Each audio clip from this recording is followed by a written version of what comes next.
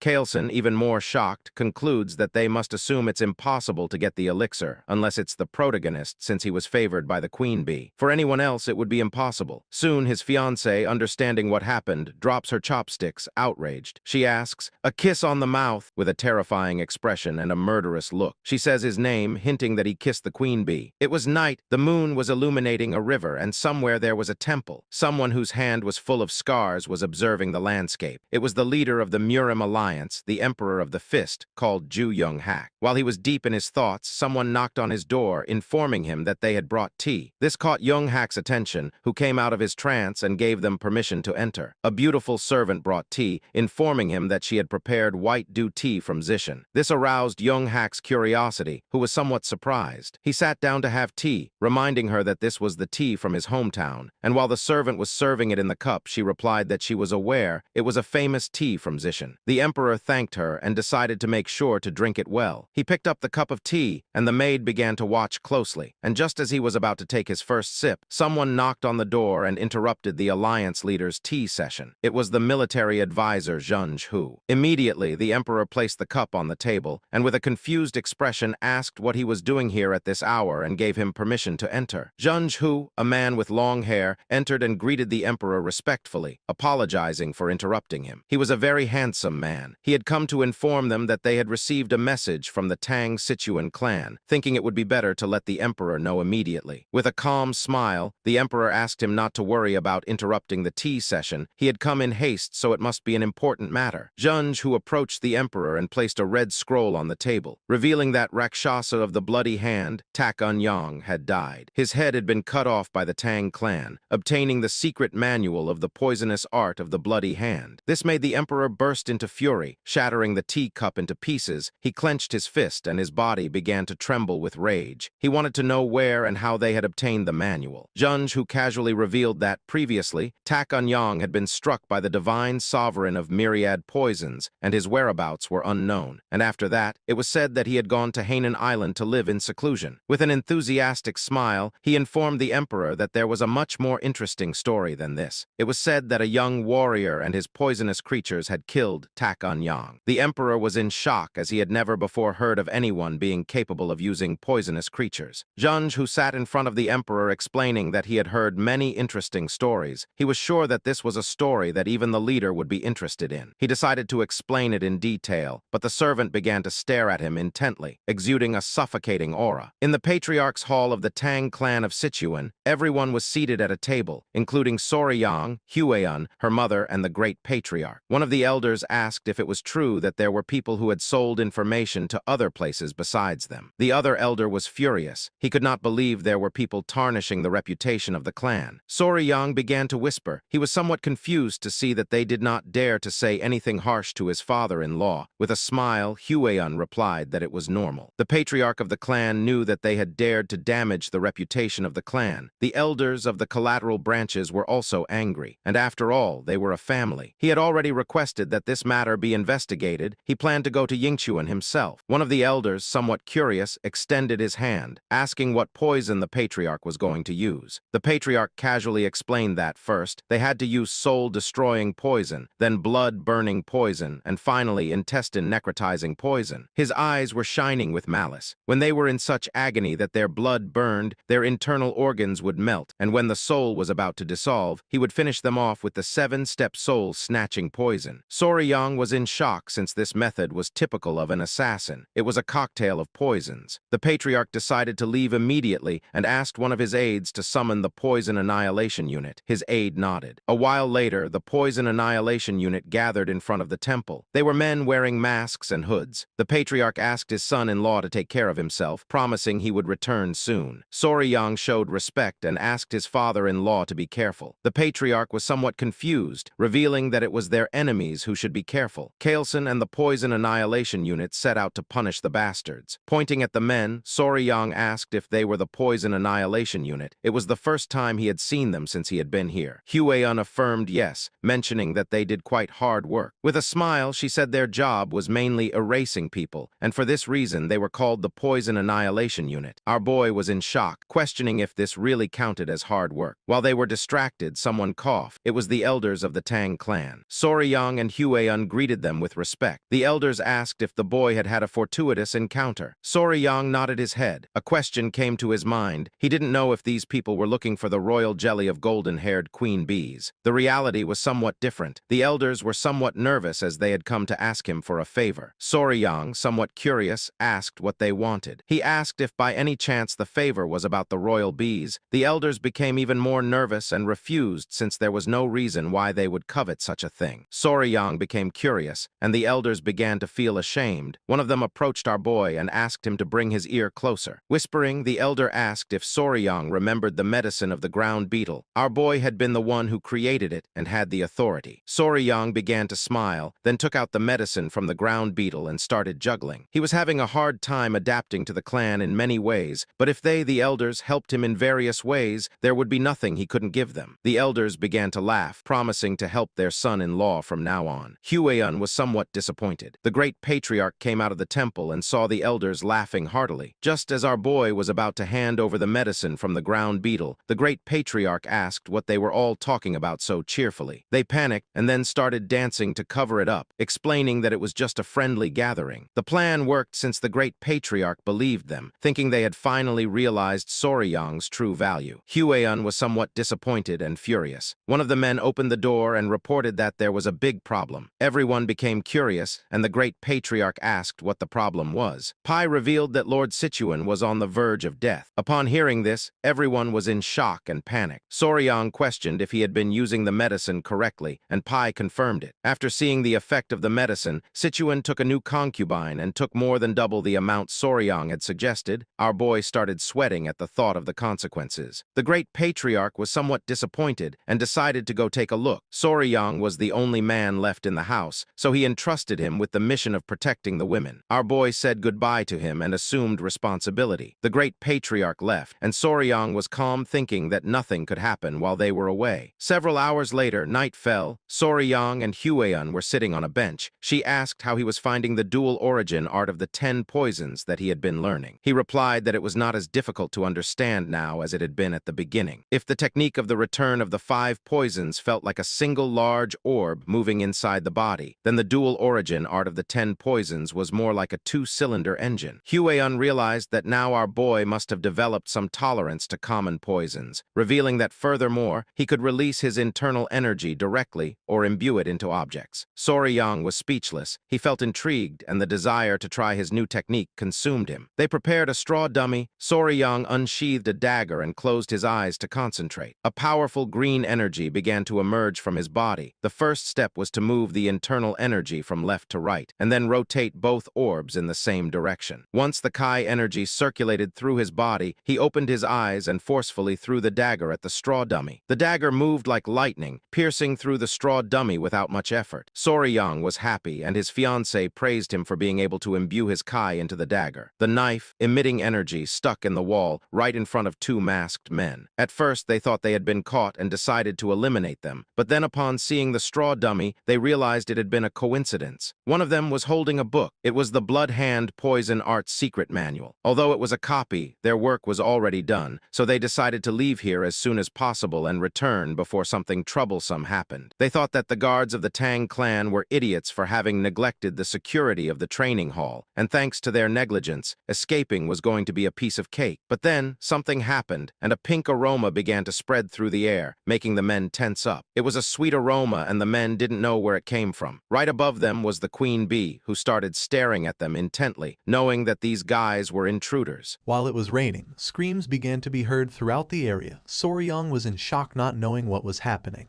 While on the other side, Hueun looked toward the direction of the screams and realized that someone was here. Looking toward the bushes, they saw men dressed as ninjas. 2 were hiding and 1 was standing. The queen bee started attacking the man, who was somewhat confused since he didn't know why there was a bee in the training wing. Soryong and Huan began to observe this, and it didn't take them long to realize that they were intruders. Huan knew she had to act. With a furious expression, she dashed towards the intruders, asking Soryong to shoot the arrow. She moved so quickly that she left dust all along the way. Soryong put his arms in front of his face in surprise. He didn't know what she was planning to do. The queen bee was biting one of the intruders' ears, who grabbed her and with tears in his eyes asked for help from the others to get her off him. One of the ninjas turned towards Soryong and upon seeing Huan approaching, panicked and gave the order to his companions to retreat. The queen bee clung onto the intruder, the other two jumped and began scattering. Huan started running quickly toward them, asking them to stop. Upon seeing that two intruders wanted to flee, she filled herself with determination and pulled out a whip.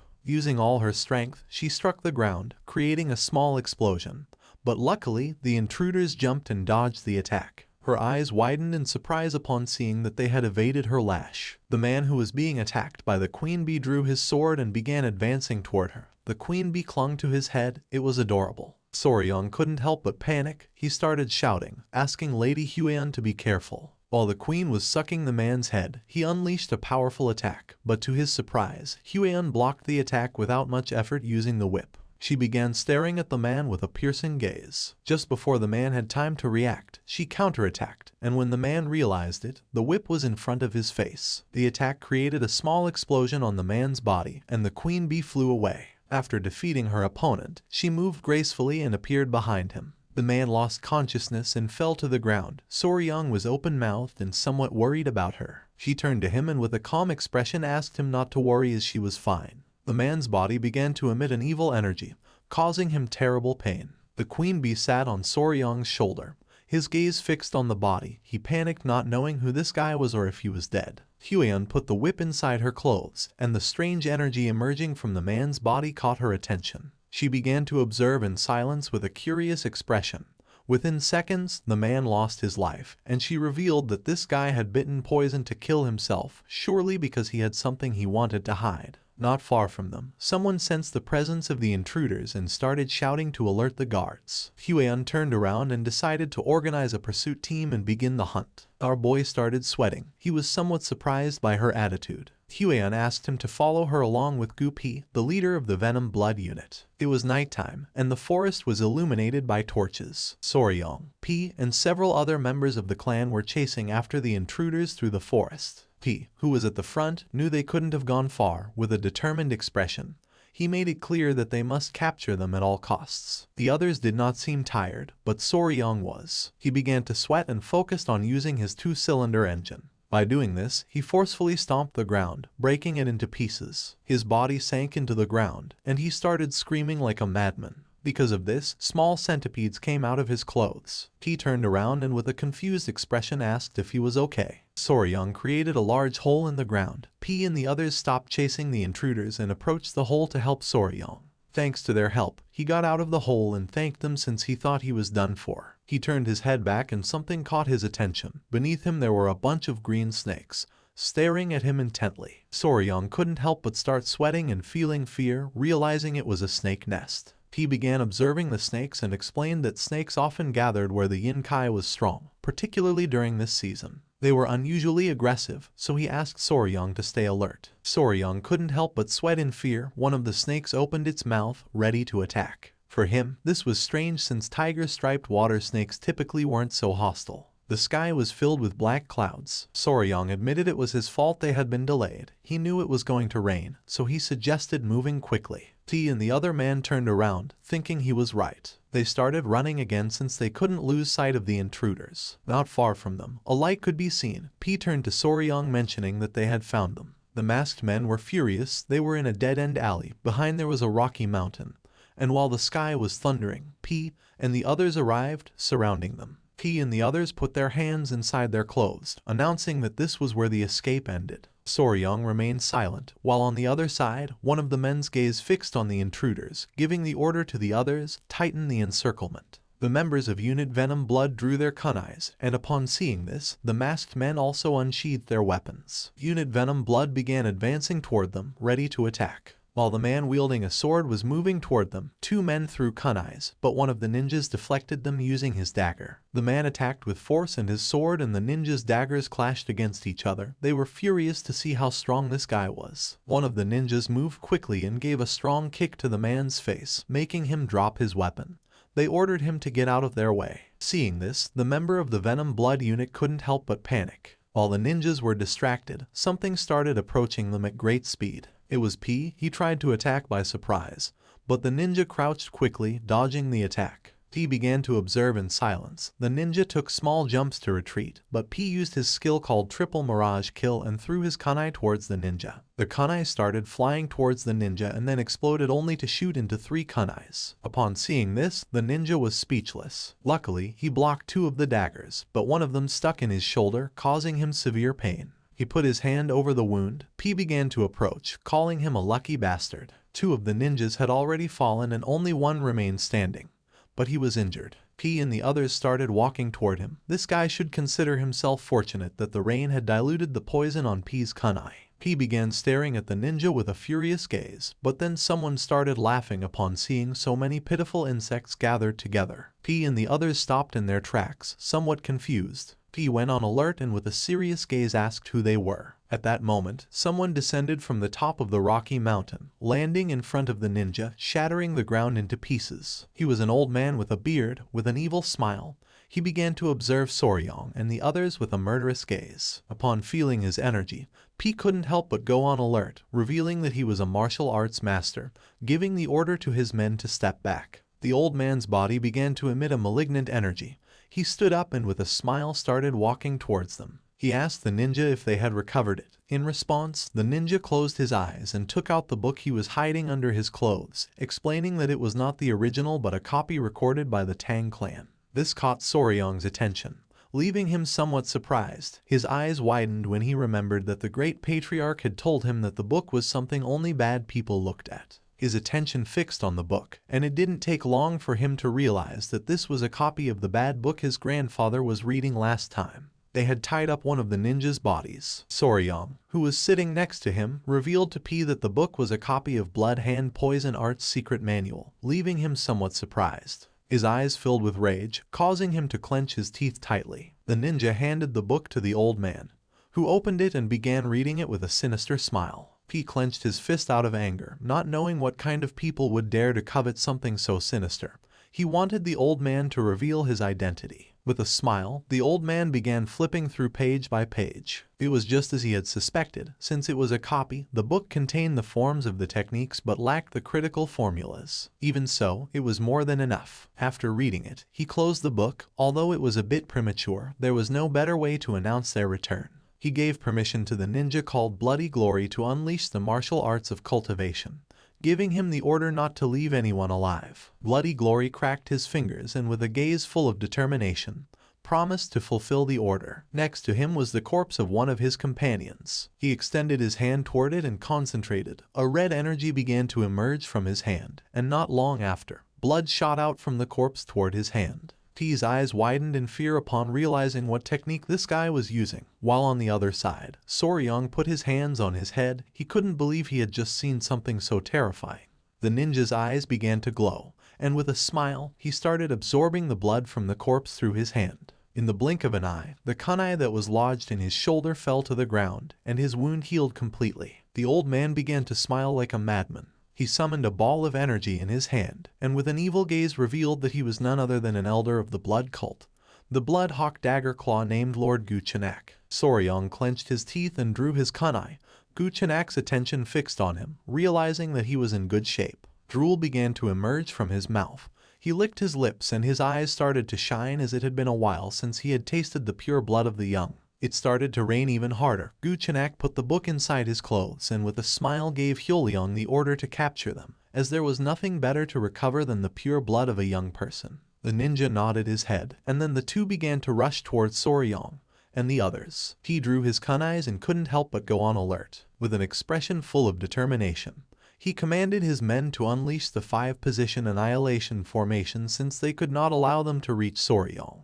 Guchenak jumped, and while his body was emitting a suffocating energy, he started laughing like a madman, asking P to try to stop him. Everyone's attention focused on him, putting them on alert. Using his power, Guchenak unleashed a powerful attack, creating a great explosion in the area that shattered the ground into pieces. He knew this was bad, so he asked Soryong to be careful. The rocks were flung out, but Soryong put his arms in front of his face to avoid being hit. Just then, the ninja appeared behind Soryong and grabbed him by the neck with a piercing gaze. He began to choke Soryong using a rear naked choke, and while his eyes were glowing, he asked him to stay still since the elder wanted to take his pure blood. Little by little, Soryong started running out of air, causing his face to turn blue. But with his remaining strength, he gave the order to his children to bite. The small centipedes emerged and attacked the ninja, biting him on the wrists and neck, forcing him to release Soryong. The small centipedes were biting with all their might. They were adorable. Seeing that they were centipedes, the ninja couldn't help but feel somewhat confused. While the ninja was trying to understand the situation, someone threw a kunai which lodged in his head, leaving Soryong somewhat confused. The small centipedes returned with Soryong and the ninja's body began to burn in flames. He put his hands in front of his face and closed his eyes without knowing what was happening.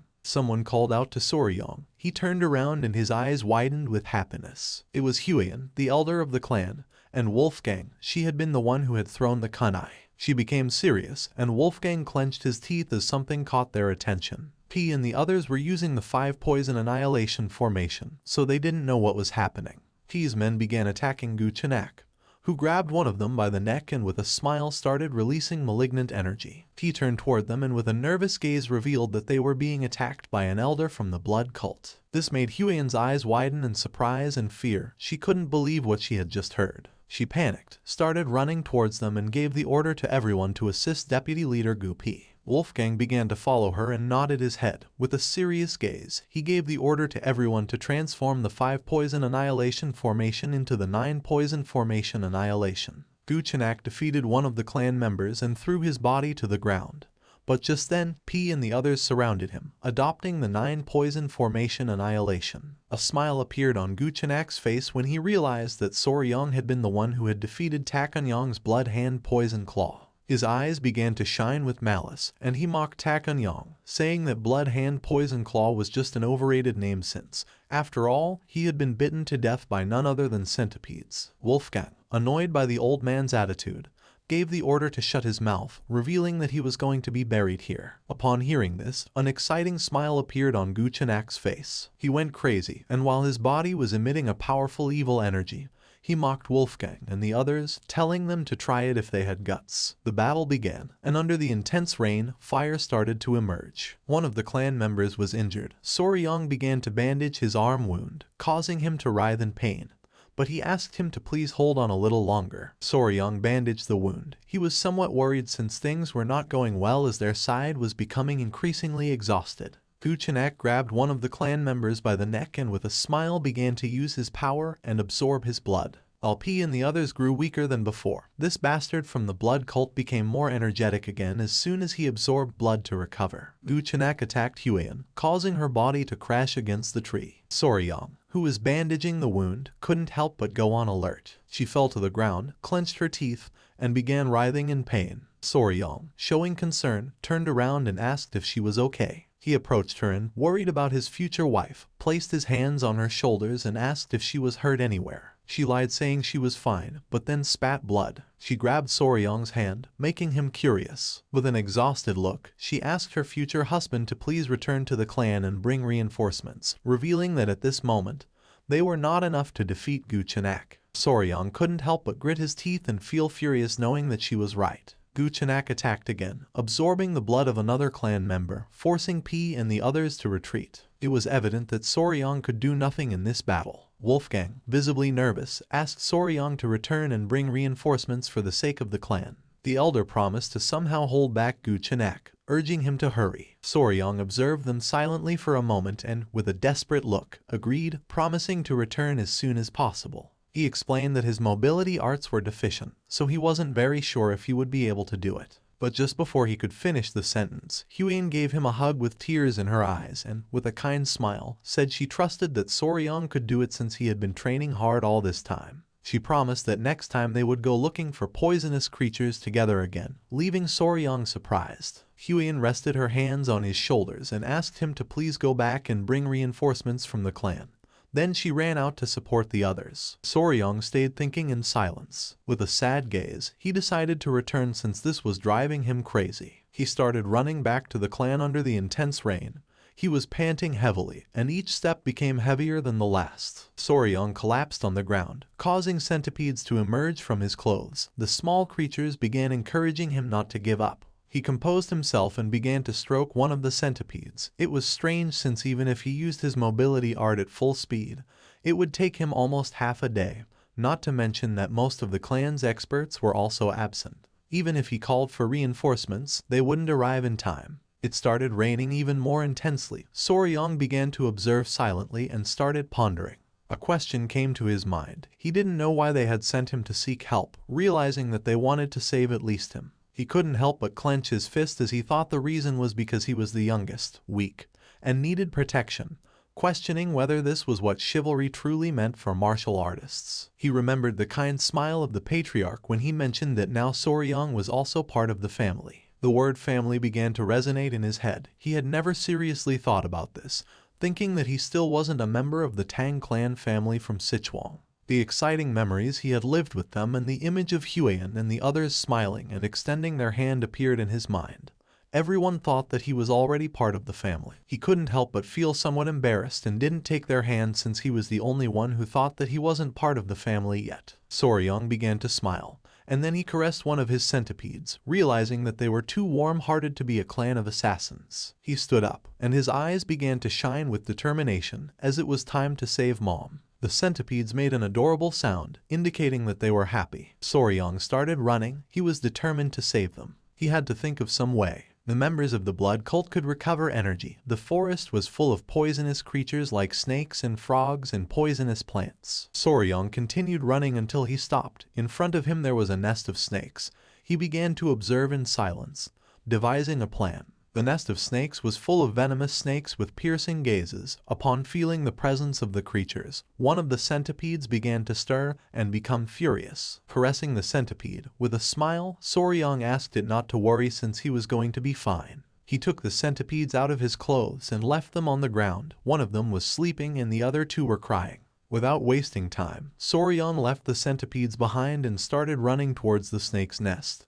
And without hesitating for a second, he jumped inside, making the snake's attention focus on him. A confident smile appeared on his face. He was spicy Fabre and had to resolve this matter in his own way. The blood-stained snakes were commonly called flower snake. They looked very cute, but they were undoubtedly venomous vipers. Soryong descended into the snake's nest, and within seconds, dozens of venomous snakes began to coil around his body, biting his hands and legs. Unlike venomous snakes that had hook-shaped fangs at the front of their mouths, these snakes had small venomous fangs in the molar area, which made injecting venom difficult. However, in terms of toxicity, they were the most poisonous terrestrial snakes in East Asia. Soryong began to sweat and with a smile asked the snakes to bite him harder. A snake bit him on the hand. His attention was fixed on it, and he clenched his teeth due to the pain. It was evident that these snakes had a stronger venom than the black mamba, but the technique for controlling internal energy of the Tang clan would help him resist the poison, so he was going to be fine for now. The little centipedes, somewhat worried about their father, peeked out and began to call for his attention. Soryong asked them not to worry and told them to stay calm since he would soon leave the snake's nest. Soryong's eyes widened in surprise as something caught his attention. His hand and arm were full of snake bites. Seeing this, he thought that this should be enough. He turned his head and with a calm expression decided to leave this place, but then he could not move, causing his eyes to widen in confusion. Once Soryong looked down, he saw that the snakes had coiled around his legs. He was in shock as he did not expect this to happen. He could not help but clench his teeth and panic since this was not part of the plan. But to his surprise, the small centipedes descended into the nest of snakes, landing on his head and shoulders, leaving him somewhat surprised. It was adorable. One of the small centipedes became enraged and began to roar. Soryong started to observe it and his eyes filled with confusion. One of the snakes began to stare at the centipede and started to hiss. This made the small centipede even angrier, who little by little began to lose patience. The small creature got down from Soryong's head, bit the snake, and with a furious gaze, slammed its body forcefully against the ground, leaving Soryong in shock. The little centipede bit another snake and started to fight. Soryang's attention was fixed on it. He was somewhat confused without knowing what was happening. In an instant, the little centipede defeated the snake and its eyes began to shine with joy and it began to smile. Soryang could not help but thank it for scaring away the other snakes. Soryang crouched down and realized that they were worried about him. He began to caress the centipede's head and could not help but smile. The little centipede climbed onto Soryang's head and fell asleep. With a smile, he decided it was time to go to mom. Back in the battle, Hueon was somewhat exhausted, but her eyes were shining with determination. Many of the clan members had already fallen, and while several were surrounding Guchenak, he grabbed another by the neck and using his power, absorbed his blood, recovering energy. Hueon knew better than anyone that at this rate everyone was going to die. Foam began to come out of the man's mouth. Guchenak tightly grabbed his neck and began to absorb his blood. His eyes started to shine, and with a wicked smile, he mentioned that this was very easy. He was exhausted and sweating. He couldn't help but clench his teeth. Guchenak mocked them, asking if there was no one left who could stand against him. Hueon drew her whip. Instead of thinking about fleeing, she wanted to keep fighting and hoped that Soryang had escaped safe and sound. She stood firm and gave the order to everyone not to lose sight of Guchenak and to keep as much distance as possible. The rain was going to stop, so she asked them to send another signal to the nearby warriors. One of the men nodded, and Guchenak couldn't help but smile. One of the elders stepped forward and, with a sincere gaze, asked Hueon to retreat with Soryang.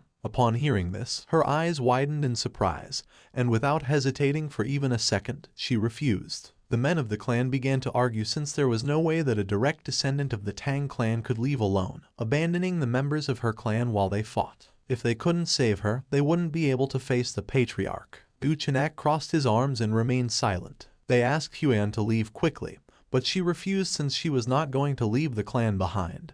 This made Guchenak gradually start losing patience. He interrupted the conversation and said that it was enough. He began to observe Hueon and the elder and made it clear that if his toys escaped, he would end up bored. He couldn't help but show an evil smile. He put his hand on his chin and revealed that if Hueon fled, he would turn the Tang clan into a hell since, to announce the return of the blood cult, it was necessary to give a great greeting. The elder couldn't help but clench his teeth upon realizing that this bastard had no intention of letting any of them go. Upon hearing this, Hueon drew her whip. With a determined gaze, she swore to take at least one of Guchenak's arms even if in the process everyone died. The others nodded their heads, her gaze fixed on Guchenak, and he couldn't help but smile. But just then, someone appeared behind them and mentioned that it was just as she had said. Someone from the clan never leaves the other members behind.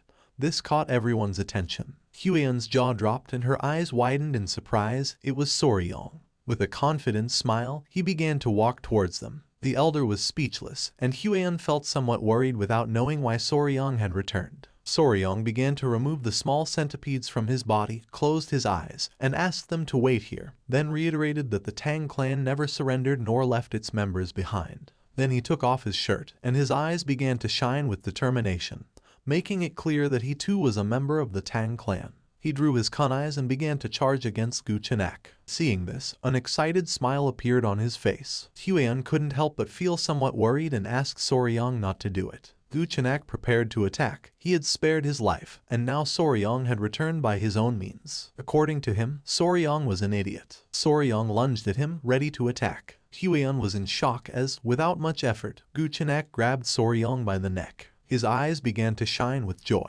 He extended his hand and began to smile upon seeing that Soryang was willing to give him his blood. He placed his hand on Soryang's abdomen and decided to taste his blood, making him clench his teeth. But Soryang reacted in time and blocked the attack with his arm. Using his power, Guchenak began to absorb his blood. With an evil grin, Guchenak called Soryang an idiot, explaining that blood also flowed through the arms. He began to absorb Soryang's blood through his arm, causing him terrible pain. Seeing this, Hueon and P panicked. She couldn't help but feel fear, and showing concern, she gave the order for everyone to help Soryang. While Guchenak was slowly absorbing Soryang's blood, P and Hueon started running toward them. Guchenak began to feel pleasure since it had been a long time since he had tasted the essence of a young man's blood. Just before P and the others could approach him, he forcefully stepped on the ground, released Soryang's body, and used the technique called blood-filled wave, destroying the ground and repelling everyone. P and the others were sent flying backward and crashed into the ground. Luckily, Hueon reacted in time and caught Soryang. Gu Chenak, who had become more powerful, began to smile. They had been very annoying, throwing hidden weapons like flies, but thanks to Soryang, he was able to take care of them all at once. Soryang fainted. Huion approached and, with a desperate expression, tried to wake him up. As a form of gratitude, Gu Chenak decided to grant Soryang a painless death. She hugged Soryang, saying that was not going to happen. Just then, he coughed and slowly began to wake up, catching Huion's attention. Drool started coming out of Gu Chenak's mouth, and he demanded to know what Soryang had done. His hair began to fall like leaves, and little by little he began to grow old. With a gaze full of fear, he soon realized that this was the effect of an energy-dissipating poison. Little by little, he began to lose strength, and his body started to tremble. For him, this was impossible since the internal energy techniques of the cult should be resistant to the energy-dissipating poison. He put his hands on his face and went crazy because this made no sense. He wanted to know who the hell Soryang was. With a smile, he began to sit down and, pointing with his finger, revealed that he was his natural enemy. Huion couldn't help but feel relieved to see that Soryang was fine. Little by little, the poison began to take more effect, and Gu Chenak could not help but tremble with fear. He could not believe that he had been defeated by a mere child. Soryang began to run out of energy, and with his last strength, he started looking at Huion and, with a tired gaze, revealed something to her. This made Huion's eyes widen in surprise, leaving her in shock. Gu Chenak's gaze fixed on Soryang, and his eyes began to shine with rage. He could not help but clench his teeth and sweat since he did not know what Soryang had done to his body. He panicked since ever since he had let Soryang's blood flow through his body, the blood no longer obeyed his will. He took a step forward, revealing that the blood cult's domination was just within his reach. He went mad and started running towards Soryang, swearing that he could not collapse here. He lost his composure, opened his mouth, and lunged at Soryang, intending to kill him. Upon seeing this, Huion drew her whip, clenched her teeth, and went on alert knowing that this was not good. Just before Gu Chenak could approach, she swung her whip forcefully, which wrapped around his neck, causing him terrible pain. Her eyes widened in surprise, leaving her speechless. She could not believe that her attack had landed. Gu Chenak grabbed the whip with both hands and began to exert force to free himself. A ghostly monster of a dark martial artist like him had not been able to dodge her attack. Gu Chenak's eyes began to shine, and drool started to emerge from his mouth. He was furious without knowing what Soryang had done to his blood art.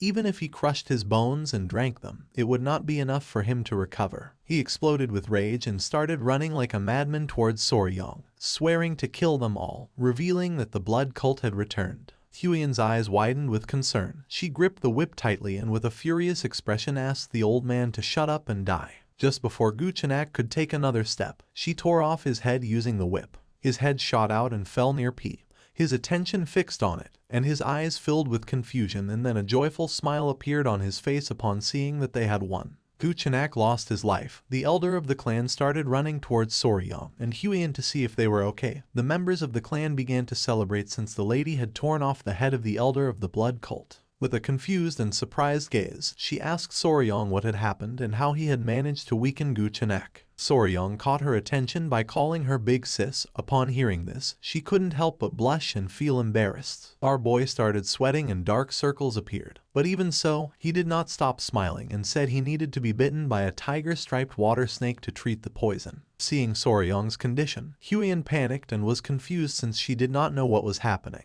Soryang's face turned pale. Huion remembered that the tiger-striped water snakes had no venom. She ordered the clan members to bring an antidote. A few hours later, drooling, Soryang woke up in bed, and his eyes widened in surprise as he did not know where he was. Upon seeing that he had awakened, the attention of the great patriarch was fixed on him. He advised him not to move yet. Huion was also present in the room. With a surprised expression, she noticed that he could not move. Soryang was face down and stiff on the bed, his eyes filled with confusion, and he asked what this situation was. The great patriarch used his power and concentrated his energy on his back. Huion could not help but feel somewhat relieved to see that he had regained consciousness. The great patriarch revealed that 10 days had already passed since Soryang had collapsed. This left our boy in shock. With a kind smile, Huion mentioned that thanks to him she had been able to cut off that bastard's head. And then, they took Soryang's collapsed body back to the clan. And the poisoning was so severe that if Grandpa hadn't returned early, it would have been a disaster. Soryang swallowed saliva and his eyes filled with fear as he remembered how he had been bitten by a snake in his past life. He almost died twice from snake bites. A while later, the great patriarch finished the treatment, and now that Soryong had regained consciousness, he was going to be fine. He sat up with Huiyan's help and with a grateful gaze thanked him from the bottom of his heart. The great patriarch began to stare at Soryong and decided that it was time to talk about an important matter. He grabbed Soryong by the shoulders and with a curious gaze asked if the tiger-striped water snake really had venom and how he defeated the elder of the blood cult. Huiyan panicked and asked her grandfather to calm down. Little by little, our boy began to feel dizzy and decided to explain. With his hand on his head, he showed 2 fingers and with a calm gaze explained that the tiger-striped water snake was venomous and it had 2 types of venoms. One was inside of its mouth and the other came from the venom glands in the back part of its neck. Huiyan and the great patriarch sat next to Soryong's bed and became curious since this was something they did not know. Calmly, Soryong mentioned that it was because these snakes were shy and usually fled when they saw humans, and also their fangs were very small. In fact, it was not until the 1980s that people realized that tiger-striped snakes had venom. The great patriarch was clever and it did not take him long to realize that the dissipation of the internal energy of the elder of the blood cult had something to do with this. But then he remembered that the blood cult was known for being immune to poisons like dispersing toxins. Soryong turned to him and explained that this was only a hypothesis, but he believed that the dissipation of internal energy of the elder was due to the poison of the tiger-striped water snakes. The main component of the venom of the tiger snake was hemotoxin, a hemorrhagic toxin. Hemorrhagic toxins could destroy various structures within the body, including cell walls of red blood cells, inner lining of blood vessels, and other tissue cells. Now, what would happen if they fed the blood cultists hemorrhagic toxins, who were like vampires that depend on blood for their martial arts? Soryong's plan had worked perfectly. He put his hand under his chin and with an uncertain gaze mentioned that the blood, which served as the source of their martial arts, had probably been altered, leading to this result. It is not widely known that tiger-striped water snakes were venomous, but their venom was 5 times stronger than that of a viper, and if their venom was amplified with yin-kin, it became a deadly weapon. The eyes of the great patriarch widened in surprise, making him sweat. He was in shock to see that such a powerful venomous creature existed near Sichuan. Huiyan began to look at our boy with admiration and, with a smile, praised him for having achieved such a feat. The grandfather closed his eyes and coughed, catching the couple's attention. He crossed his arms and, with a smile, mentioned that Huiyan had told him that the elder of the blood cult called Soryong Nemesis of Heaven, his natural enemy. Our boy felt embarrassed because said like that it sounded exaggerated, like a high school delusion. He covered his mouth with the blanket, looked away, and couldn't help but blush. Seeing this, Huiyan and her grandfather placed their hands on his shoulders, since he had been able to perfectly seal the elder's martial arts, then being called natural enemy fit. The great patriarch began to smile and thanked him for having protected his family. He clenched his fist and could not help but get angry without knowing how they had dared to attack his family while he was absent. He clenched his teeth and swore to uproot them once and for all. Soryong and Huiyan remained silent. With a serious gaze, he said that he agreed with the grandfather since they should completely crush the blood cult. Now that they knew their weakness, all that remained was to collect a large amount of venom from the tiger-striped water snakes. Soryong's eyes filled with rage at the thought of Guchenak and his subordinates. To him, they were nothing more than mosquitoes, and it was natural to strip them down to their souls. Since that day, and with the appearance of the blood cult, the Tang clan had been in a state of emergency. Many of the clan's warriors had been injured, and some had even died. Someone placed a message on the leg of a messenger pigeon. Miram's allied Orthodox factions were gathering at the Tang clan to provide their assistance. It was the great patriarch. He released the messenger pigeon and mentioned that considering they had faced someone at the pinnacle of martial arts, casualties had been minimal. But thinking about the blood that was going to flow again in Miram entirely because of the blood cult filled him with deep concern. They were not only content with kidnapping people at random to drain their blood, but 30 years ago they also committed a massacre, thus becoming the sworn enemy of the Miram as a sect. This was a very serious matter. While Soryong was distracted, the great patriarch placed his hand on his shoulder and said that this time things were going to be a little different. Soryong snapped out of his trance and became curious. With a confident look, the great patriarch revealed that the reason was that this time the Sichuan Tang Clan was the natural enemy of the blood cult. Soryong couldn't help but get angry and sweat, not knowing if his grandfather was saying this on purpose. The grandfather turned towards him and showed a smile, confirming his suspicions. He put his arms behind his back and explained that he had a request, asking if he was going to be able to do it. He became curious and replied yes, and if it was something related to the clan, then he was going to give his best. The great patriarch's eyes filled with seriousness when he revealed that soon people from the Muram Alliance were going to arrive, and the military forces of the Alliance would be among those who arrived. He had planned to show them the poison that Soryong had discovered since they had finally uncovered the weakness of the blood cult. Soryong's eyes widened in surprise. He clasped his hands as a form of respect and with a smile said that if it was for the greater good, then they should do it. Upon hearing this, the great patriarch couldn't help but smile, knowing that Soryong would say that. Just before Soryong could leave, he mentioned that he had some news that was going to make him very happy. Upon hearing this, our boy's eyes filled with curiosity, and he turned around wanting to know what it was. With a kind smile, the great patriarch explained that the modifications to the Hall of 10,000 Poisons were complete and that from now on, Soryong was officially going to be in charge of managing the hall. Upon hearing this, he couldn't help but clench his fists and feel joyful. He began to imagine himself lying down and surrounded by poisonous creatures. This made his eyes widen with excitement. The great patriarch also mentioned that as he had suggested, they had also prepared a sunlit pavilion, since after all, to properly raise tiger-striped water snakes, a solid foundation was first needed. Soryong interlaced his hands and could not help but get even more excited. He had to think of it as if it were for the good of Muram and do his best effort. The messenger pigeon flew away. A few hours later, he arrived at the Hall of 10,000 Poisons, and his jaw dropped. It was beautiful, and there were 2 guards at the entrance. Soryong and Huiyan began walking toward the door. There was also a room called Toxic Creature Garden. Huiyan's attention was fixed on it. She put her hand on her chest and entered into confusion. Soryong crossed his arms and with a smile explained that it meant a backyard where all the poisonous creatures of the Central Plains gather. She became nervous and asked if he intended to gather all the poisonous creatures. With a confident look, he replied that yes, since as he had promised her someday he was going to gather the 10 great venomous creatures of the Central Plains. This made Huiyan blush like a tomato. She put her hand over her mouth and looked away. Without wasting time, she ran off with the excuse that she wanted to see why people were gathered. Soryong couldn't help but feel somewhat confused. Just then, a member of the clan was pleased to see that they had arrived. It was Gupi. He put his hands on his waist, and with a smile revealed that he was now commander of the Poison Division. Soryong's eyes filled with confusion, while on the other side, Huiyan remained still. With a kind smile, Gupi explained that it was a newly established unit under the Patriarch's orders. Behind him were several clan members. Gupi turned to them and revealed that from now on, these people were going to serve Soryong as his hands and feet.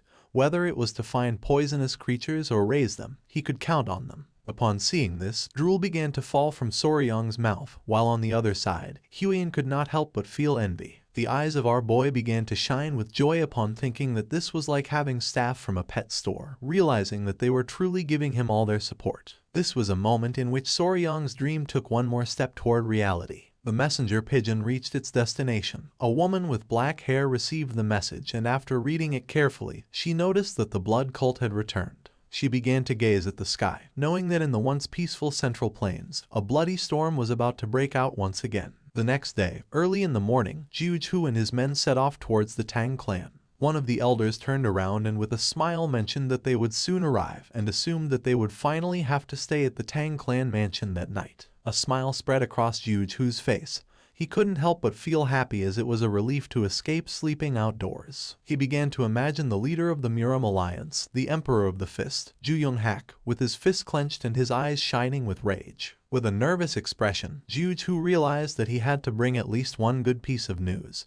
He was eager to find even a small trace of the blood cult. After several minutes, they arrived at the entrance of the Tang Clan, which was being guarded by 2 armed guards. The elder could not help but feel joyful upon seeing that the Tang Clan mansion was in sight. The attention of one of the guards fixed on them, and his eyes widened in surprise. He assumed that they must be the guests from the Muram Alliance. Jiuju stepped forward, closed his fan, and with a calm gaze introduced himself as the military advisor of the Muram Alliance. One of the guards opened the door, and the other greeted them as a sign of respect and thanked them for their valuable visit, asking them to please wait a moment. The eyes of the guard expanded with nervousness. He looked to one side and explained that there were some things they had to be aware of before entering the Tang Clan mansion. Upon hearing this, Jiuju's eyes widened in confusion, making him curious, while on the other hand, the elder asked if they had to surrender their weapons before entering.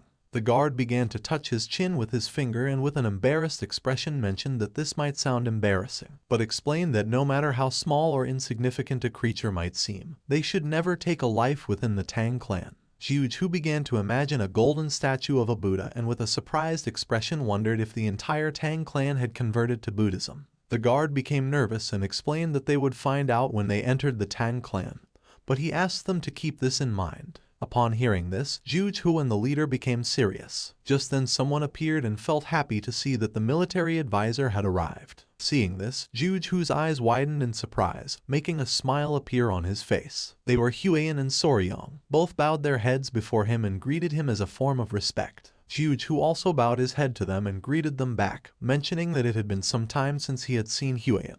She placed her hands over her abdomen and mentioned that it had been exactly 1 year since the last time they had seen each other. With a smile, Jiuju asked where the myriad poison's divine sovereign was. Huiyan closed her eyes and replied that her grandfather had gone to search for traces of the blood cult, asking that he please forgive her for the inconvenience. Jiuju's attention fixed on her, and with a serene expression, he asked how it could be an inconvenience to be received by one of the 3 flowers of Murim. His eyes widened with curiosity, and his attention fixed on Soryong. He asked who this young warrior was. With a kind smile, our boy said that it was an honor for him to meet the military advisor. He greeted them again and introduced himself as Y Soryong. Upon hearing this, Jiuju and the elders' attention focused on him. They were confused to see that he was not from the Tang clan. Huiyan placed her hand over her chest, looked away, and with a nervous expression revealed that Soryong was her fiancé. This revelation left Jiuju and the elder in shock. The men who had come with them started losing their minds and feeling jealous upon seeing that one of Murim's 3 flowers had a lover. They clenched their fists, and their eyes filled with tears. For them, this world was unfair, and they did not know where Soryong had come from. Envy also became evident in Jiuju's eyes. He opened the fan, and while gazing at the ground, he asked if they could guide them inside. He knew that at this rate, it was possible that the whole group would request a sparring match with Soryong. Just then, a strange sound spread through the air. The eyes of Jianghu and the elder filled with confusion and curiosity since they did not know where that strange sound was coming from. The men's jaws dropped. They began to look at the sky, and with a surprised expression, they caught everyone's attention, revealing that there was something in the sky. The sound came from the golden-haired king bees, which were flying around the area. Everyone's attention was fixed on them. They were in shock upon seeing that there were such poisonous creatures as these bees in the Tang clan. The men stood in front of Huiyan and the others drew their swords and asked everyone else to be careful. They were ready to protect Huiyan. Seeing this, Soryong couldn't help but panic and, with a serious gaze, asked them to put away their weapons. His eyes widened in fear. He placed his hand on the man's shoulder and decided to explain the new regulations of the Tang clan. But the man became angry, pushed our boy's hand away, and with a furious gaze asked him to step aside, revealing that the golden-haired king bees were very dangerous creatures capable of killing an ordinary person with ease. Soryong tried to explain himself, but little by little the men began to crush his body. He could no longer contain his rage, pushed the men away, and with a furious gaze revealed that he was raising the golden-haired king bees, asking everyone to calm down. The man couldn't help but go into shock and swallowed hard upon seeing that Soryong was raising such poisonous creatures. One of the bees landed on Soryong's head as a form of love, and upon seeing this, Jianghu and the others were scared shitless and backed away. With a smile, Soryong began to play with the bees and knew that they had missed him since it had been some time since they last saw each other. Huiyan's eyes widened with joy, and she began to show a smile. The gaze of the bees fixed on Jianghu and his men. Our boy began to caress one of the bees and with a kind smile asked them not to sting the guests. The man's jaw dropped. He began to sweat upon seeing that Soryong was treating the golden-haired king bees as if they were children. And then, the spirits of the young warriors instantly calmed down. After this incident, Jianghu and the elder accompanied Soryong and Huiyan inside. Jianghu's attention was fixed on Soryong. He would never have thought that the young warrior from Hainan Island was the fiancé of the poisonous flower. He was in shock to see that despite being an outsider, Soryong had managed to become the son-in-law of Clan Tang. As they were strolling, something caught Jianghu's attention.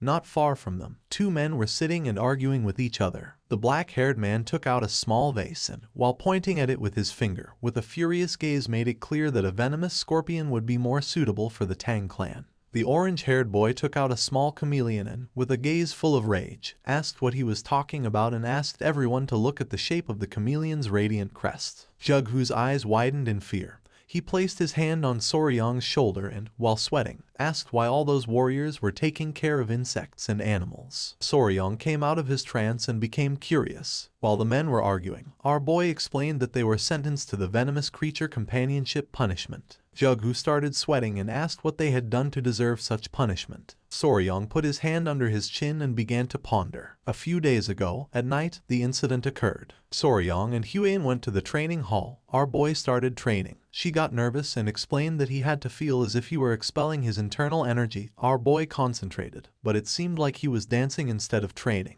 Just then, someone appeared and caught their attention, making them curious. It was Commander Gu and his men.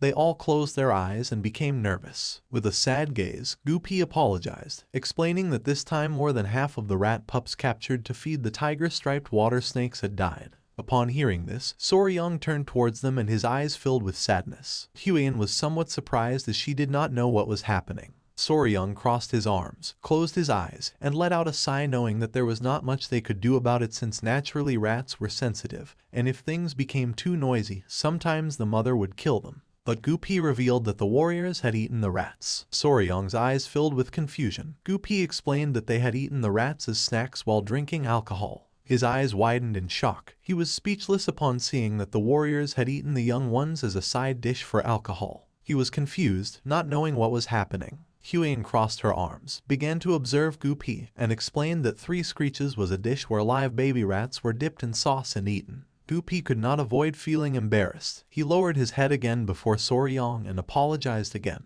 Soryang was paralyzed trying to understand the situation. Huan approached them and began scolding them. Gu Pi grabbed his ears and explained that some of the poison handlers were from Henan, and they had said that it reminded them of their home, and one thing had led to another, causing this to happen. Soryang started staring at them with contempt and finally realized that the baby rats that had been captured to be used as food for the tiger-striped water snakes had been eaten by the warriors. He was furious and knew he had to do something so they would learn to value the creatures they raised. In this way, it was how the Tang clan of Sichuan established the venomous creature companionship punishment and a new set of rules. Back in the present, Soryang crossed his arms and his gaze fixed on them, explaining that each of the warriors was now responsible for raising a venomous creature. The warriors began to argue among themselves. Jughu couldn't help but sweat, finally realizing why each one had a venomous creature. His eyes widened with curiosity and his gaze fixed on Soryang.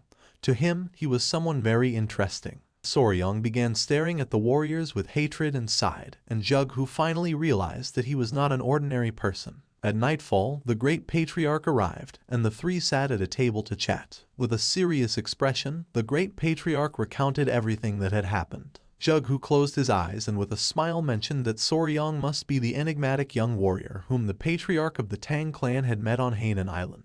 The great patriarch began to observe him and with a smile asked what he thought about the treasure of the Tang clan. Jughu praised our boy, saying that calling him enigmatic did not do him justice, admitting that the golden-haired king bees were astonishing. Soryang could not help but feel nervous upon seeing that he was being praised. Jughu's eyes began to shine with seriousness. For him, it was worrisome not to have found a single clue about the blood cult. With a smile, the great patriarch turned to Soryang and made it clear that they could not sit idly by and allow the influence of the blood cult to continue growing. Soryang's eyes widened with curiosity, and he turned toward him. The great patriarch asked our boy to bring that. This made Jughu's eyes widen in confusion and curiosity. The great patriarch began to show a finger and, using his power, created a barrier around them. Then, he closed his eyes and with a smile explained that they could not risk any sound leaking out, so for this reason, he had invoked a Kai barrier. Our boy put his hand inside his clothes, and Jughu began to observe the barrier, and his jaw dropped. With a confident smile, Soryang took out a small jar and placed it on the table. Jughu grabbed the jar, began to observe it, and his mind filled with questions. He asked what kind of object required even a Kai barrier to maintain secrecy. With a confident gaze, the great patriarch replied that it was a poison that dissipated internal energy. Jughu argued that the internal energy dissipating poison was quite common and hardly seemed like something that required a Kai barrier. Soryang and the great patriarch looked at each other and nodded with a smile. He revealed that this particular poison, which could dissipate internal energy, only affected members of the blood cult. Jughu's attention fixed on the poison,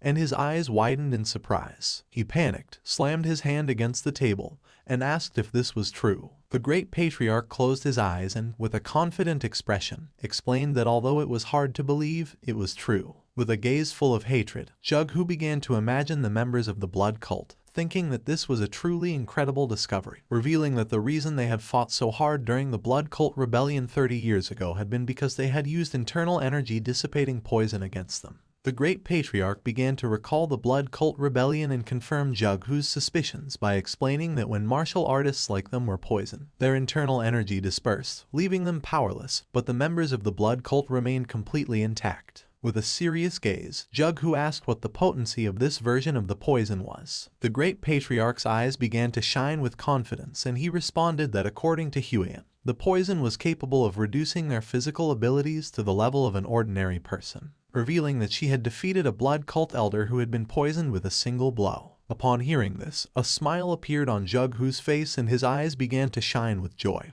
realizing that this had the same effect as the internal energy dissipating poison from the past. He greeted the great patriarch as a form of respect and thanked him since with a gift like this, even the leader of the alliance could breathe more easily. He turned to Soryong and mentioned that if Jughu wished to express gratitude, he should direct it to Soryong since he was the one who had made this discovery. He explained that Soryong had poisoned himself with the poison to lure the elder of the blood cult into absorbing his blood, and because of this, he had been on the brink of life and death for about 10 days. Jughu's eyes widened with admiration, thinking that he had great wisdom and bravery, sacrificing his own body. Our boy began to touch his neck and couldn't help but turn red. Jughu placed his hand on Soryong's shoulder, causing a confused smile to appear on his face. With a grateful gaze, Jughu said that if Soryong had any wish, he could ask him for it. Whatever it was, he would personally tell the leader of the alliance. Jughu started to smile. Waiting for an answer, our boy lowered his head and began to ponder. He started to touch his chin and with a nervous gaze, asked if it would be possible to obtain information about toxic creatures. Jughu was confused to see that Soryong was interested in information about toxic creatures and not in martial manuals, elixirs, treasures of gold and silver. His eyes filled with confusion, and he couldn't help but sweat. Seeing this, the great patriarch began to laugh. Jughu closed his eyes and realized that Soryong was unique since, even in Muram's long history, this was the first time he had seen such an eccentric person. He opened his eyes and, with a smile, explained that it might not be exactly the toxic creature he was looking for. He asked if our boy was interested in a mystical stone lizard. It was daytime, and somewhere on the island, there was a beautiful waterfall. Several men arrived at the area. The long-haired man turned around and told his uncle that they had arrived at the place. His uncle was none other than Jughu. They were on Mount Ganga in Sichuan. With a smile, the nephew mentioned that it was just as their ancestors had described. The waterfall, the turtle-shaped rock, and further in the distance, one could even see the summit of Mount Ganga. Jughu approached the water and touched it gently with his finger. He began to observe the water and, with a sincere expression, admitted that since this water came from the melting of perennial snow, it was freezing cold. He stood up and with a cheerful expression asked his men to stay here and his nephew Chen to stay close and follow him carefully. The men nodded their heads, and Chen's eyes widened with joy, making an excited smile appear on his face. Jughu gained momentum and jumped. Taking small jumps over the water, he began to move towards the waterfall. Chen did not fall behind, and imitating his movements, he started following him closely. A while later, they arrived at the waterfall. Jughu placed his hand on the stone and peeked out. His eyes began to shine with confidence as he remembered that beyond the turtle-shaped rock, if they climbed up the waterfall along the cliffside, there should be an entrance next to the fist-shaped rock. With a surprised expression, Chen mentioned that this matched perfectly with the records. Both looked at each other and with a smile, they nodded. They found an entrance, and Jughu decided to go first, asking Chen to follow him. Chen put his hands on his waist and couldn't help but get excited. They entered the cave, which had walls full of herbs. With a serious gaze, Jughu began to walk carefully, while on the other hand, Chen's jaw dropped as he had never seen a place like this. Using his hand, Jughu pushed aside the lianas and his eyes widened in surprise, leaving him speechless. They reached the heart of the cave, where there was a hole in the ceiling through which sunlight was illuminating everything. Jughu put his arms behind his back and mentioned that they had arrived. Chen's attention was fixed on the precious rocks. He would never have thought to see such an impressive view inside this cave. For him, This was mystical. This place was filled with herbs. Jughu's attention focused on them, realizing that this was the perfect environment for spiritual herbs to thrive. Chen was amazed to see how precious this cave was. Jughu's eyes widened in surprise, and his attention fixed on a flower-shaped herb. It was the century-old snow ginseng, a spiritual herb that had absorbed extreme yin energy. Chen approached the herb and mentioned that they needed to exchange this snow ginseng for the dark wool flower from the Namgung clan. Jughu began to observe the precious herb and nodded, explaining that with this, the severe meridians of the Namgung clan's daughter should also improve, and in turn, they would obtain the 200-year-old dark wool flower. Jughu approached the herb, closed his eyes, and decided that it was time to collect it. He began to extend his hand toward the herb, which was emitting a powerful aura. Just then, a whistle was heard, and this immediately made Jughu's expression change and his eyes widened in alert. Something that was hidden behind the rocks began to move quickly toward Jughu. He could not help but clench his teeth tightly, knowing that this was not good.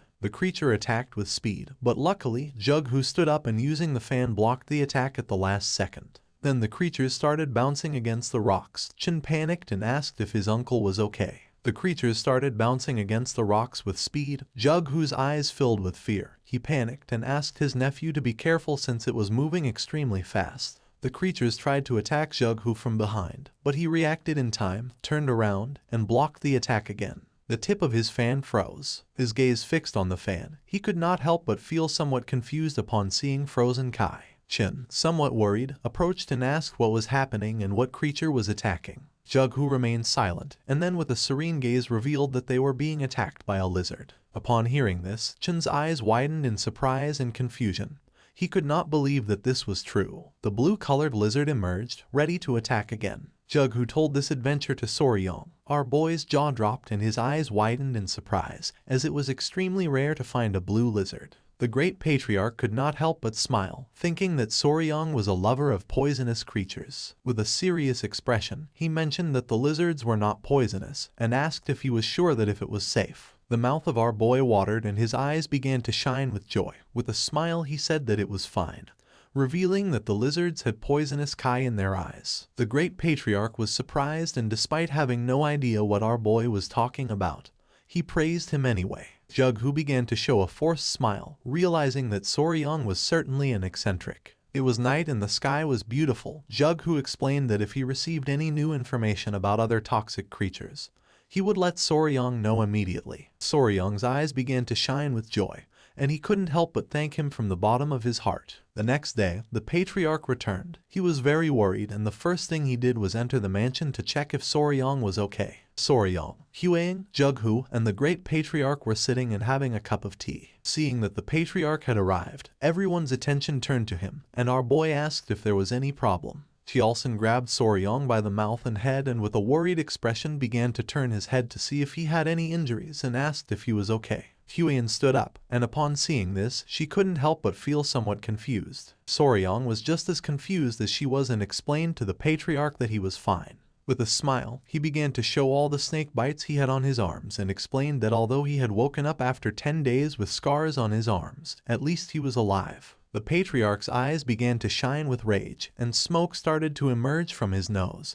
He was furious to see that the bastards of the blood cult had dared to harm Soryong. Just then, something caught his attention and his eyes filled with surprise. He turned to Huian and with a furious and worried expression asked if she was okay. Seeing this, Huian panicked and asked her father to calm down. With a confident smile, she admitted that she was fine, revealing that Soryong and the family members had saved her. The great patriarch coughed and with a smile caught everyone's attention, revealing that Soryong had done something incredible. He revealed that after knocking out the elder, Soryong said that he was his natural enemy. Our boy looked away and couldn't help but feel embarrassed, while on the other hand, a proud smile spread across the patriarch's face. Soryong joined his fingers and, while blushing, with a nervous expression explained that everything had gone well since his plan had worked. The great patriarch joined the conversation, revealing that thanks to that, they had discovered the weakness of the blood cult. Jughu, who was sitting at the table, raised his hand and with a kind smile caught the patriarch's attention by asking how he had been.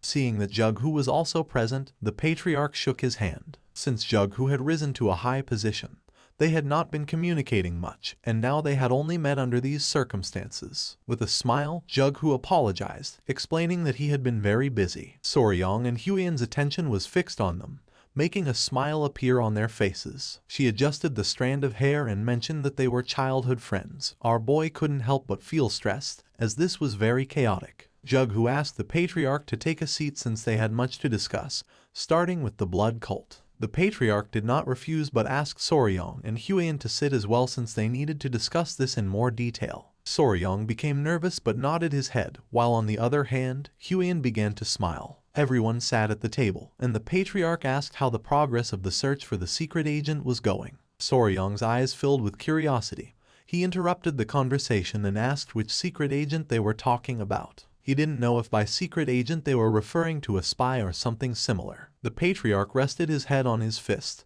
and his eyes expanded with joy. Then, he closed his eyes and, in a serious tone, asked if Soryong hadn't mentioned that the bastards from the blood cult had interrupted to steal the secret manual of Blood Hand Poison Claw. With a surprised and sincere gaze, our boy explained that for them it was extremely valuable. The patriarch opened his eyes and asked how our boy believed they had discovered that the Blood Hand Poison Claw manual was with the Tang Clan of Sichuan. Soryong's eyes widened in fear. He couldn't help but clench his teeth and start sweating. Placing his hands on the table, he stood up and with a furious expression made it clear that this was a big problem since there could be someone inside the clan leaking information to the blood cult. Huiyan and the patriarch's attention focused on our boy, leaving them somewhat surprised. The eyes of the patriarch and Jughu filled with confusion.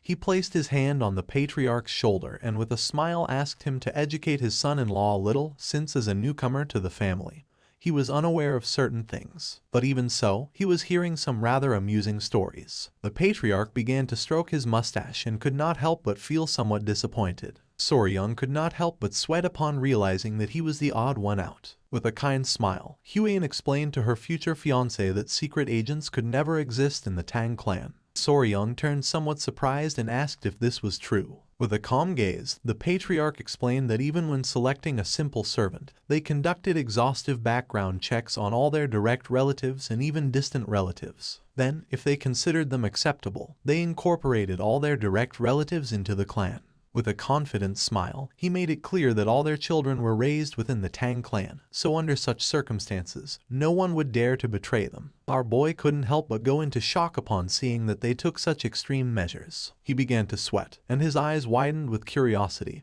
and then he asked who the secret agent was. Somewhere else, someone broke a teacup. A muscular man grabbed a woman tightly by the neck, making her clench her teeth. She tried to break free, but it was in vain. The man was Ju Young-hak, and his eyes were full of rage. He began to strangle the woman, making her face turn pale. She was a servant of the Murim Alliance. Jughu showed a finger and, with a confident smile, made it clear that within the alliance, only 3 people had knowledge of this matter, and he was confident that by now, the leader of the alliance should have already captured her. It was daytime, and the sun was high in the sky. While the situation in the clan was stabilizing, an unexpected guest arrived at the gates of Tang Clan Manor. Upon seeing the guest, the guard couldn't help but tremble with fear. The guest mentioned that he had finally arrived, explaining that running all the way from Hebei to Chengdu without using mobility arts had been quite fun. He struck his fist against his chest and, with an excited smile, asked the guard to inform his patriarch that Peng Muwen, head of Clan Peng,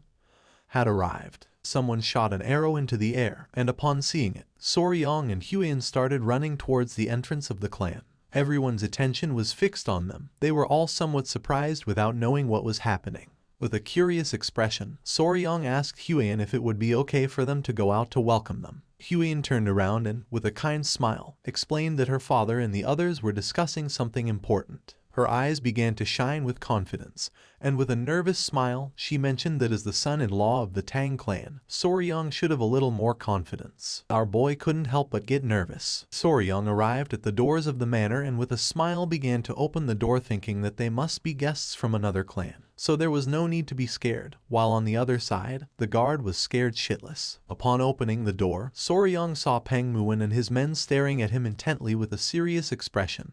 This made our boy frightened. Peng Muwen's eyes widened in surprise and confusion. He placed his hands on his waist and couldn't help but smile upon seeing Huiyan.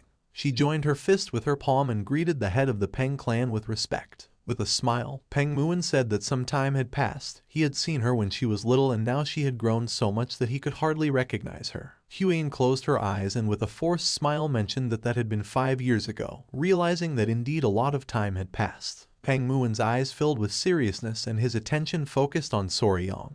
He wanted to know who he was. Upon feeling the gaze of the head of the Peng clan, Soryong began to sweat like crazy. Huyen started observing him and couldn't help but feel somewhat confused. With his face sweating, our boy greeted Peng Muin, introducing himself as the son-in-law of the Tang clan. Why Soryong? Peng Muin began to stare at our boy and while touching his chin, he began to ponder. He grabbed Soryong by the cheek and with a curious gaze asked if he was Huyen's fiancé. Soryong panicked, not knowing what to do.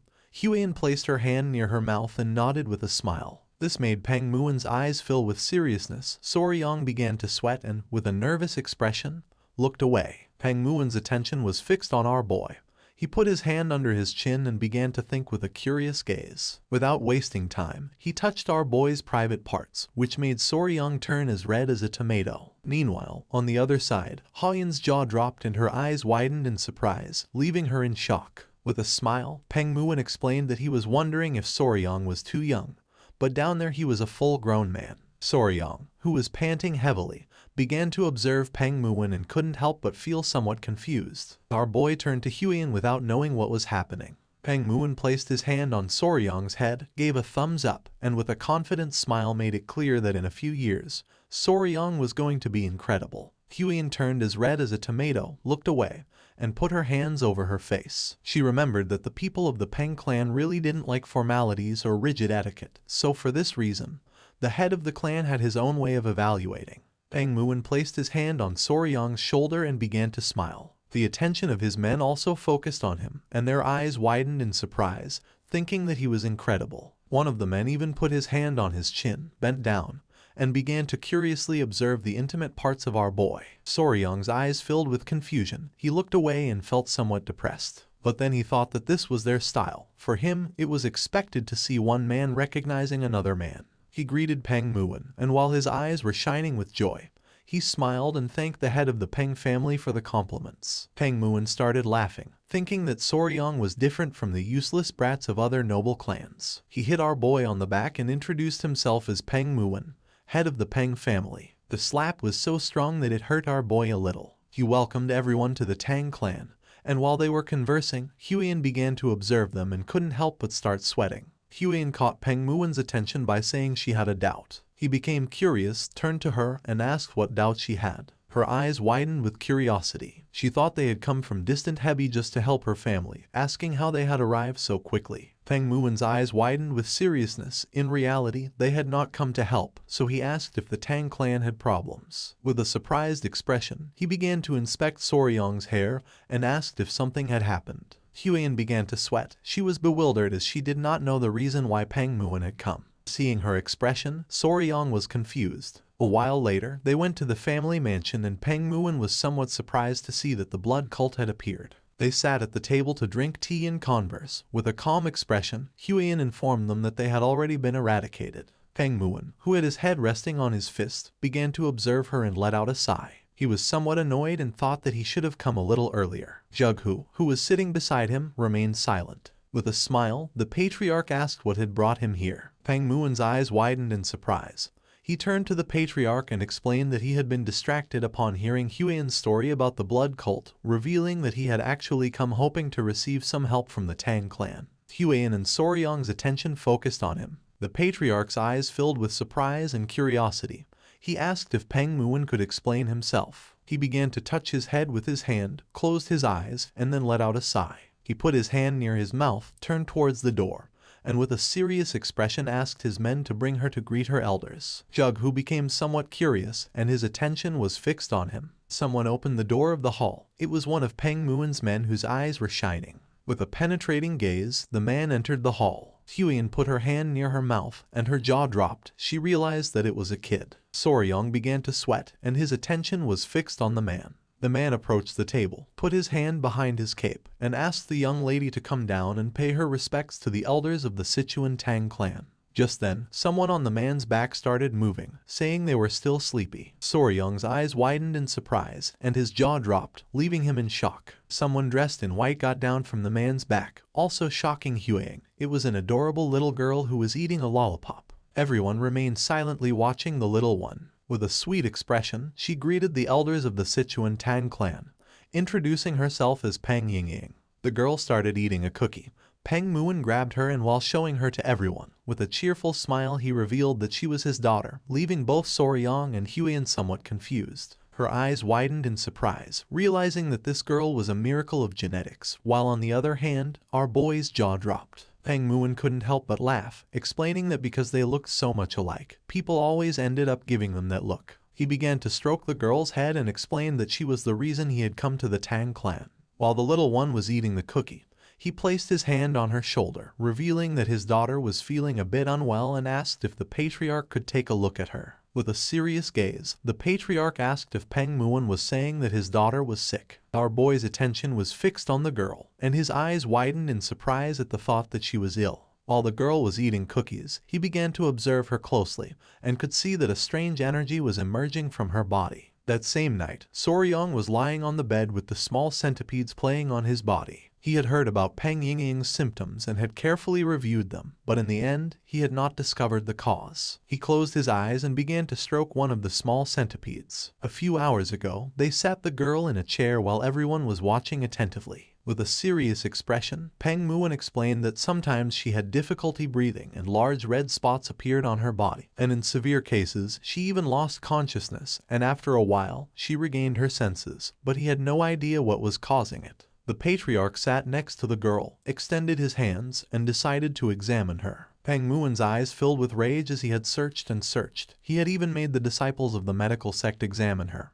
but they all said she was perfectly healthy. He was going crazy. One of the disciples had even said something strange, and he had almost beaten him to the brink of death before stopping.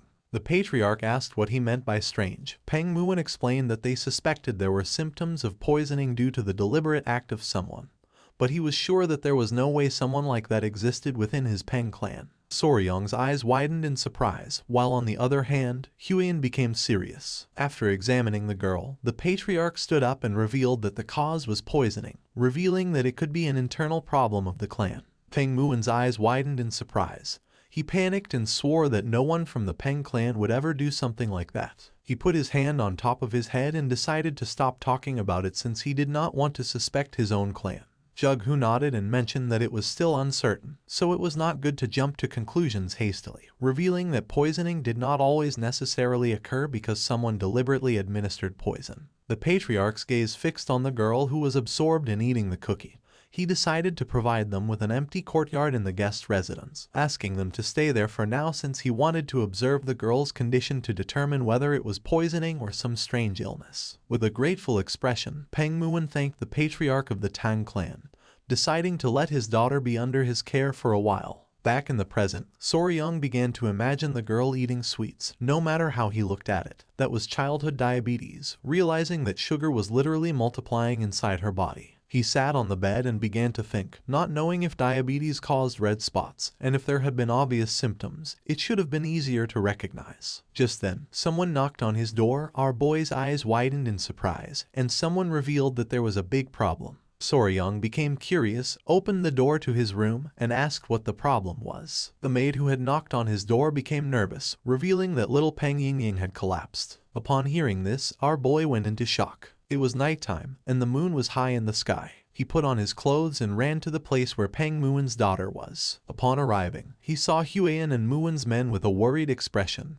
He asked what was happening. The girl had lost consciousness, her face was red, and she was breathing heavily. Peng Muin took her in his arms and couldn't help but panic. Huyan explained to our boy that the girl had been sitting in the pavilion, coughing, and then suddenly collapsed. With a serious expression, the patriarch explained that seeing as she had collapsed here as well, it was safe to assume there were no spies within the Peng clan. Upon hearing this, Peng Muin couldn't help but clench his fist tightly. The patriarch's attention fixed on him.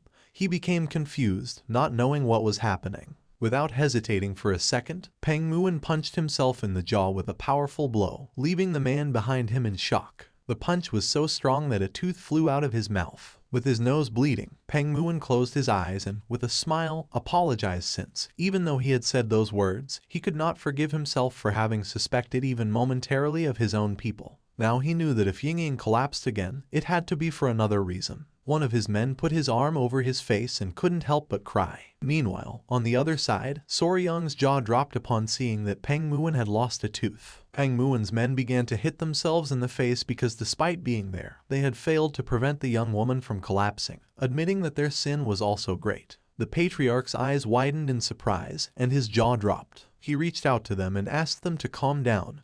While on the other side, Peng Muin began to smile. More teeth started flying out. With a worried gaze, Huiyan approached Soryang and asked what they should do. Our boy put his hand behind his head and, with a sincere expression, mentioned that there was a way. He clasped his hands together and began shouting, asking them to calm down. Upon hearing our boy's voice, the men whose faces were covered in bruises stopped hitting themselves abruptly, and their attention turned to Soryang. Showing a finger and a confident smile, he revealed that there was a way to identify the cause of her symptoms and prove that no one here was guilty beyond all doubt. The attention of Peng Muin and the patriarch fixed on Soryang, and their eyes widened with curiosity. Soryang sat next to him and began to stare at him intently. Seeing this, Peng Muin's eyes widened in surprise. With a cold gaze, Soryang explained that first they had to remove Miss Peng Yingying's clothes. Upon hearing this, both the patriarch and Huiyan were petrified. Meanwhile, on the other hand, Peng Muin's eyes began to shine with rage. The patriarch was in shock upon hearing Soryang, while on the other side, Peng Muin's eyes widened in confusion and surprise.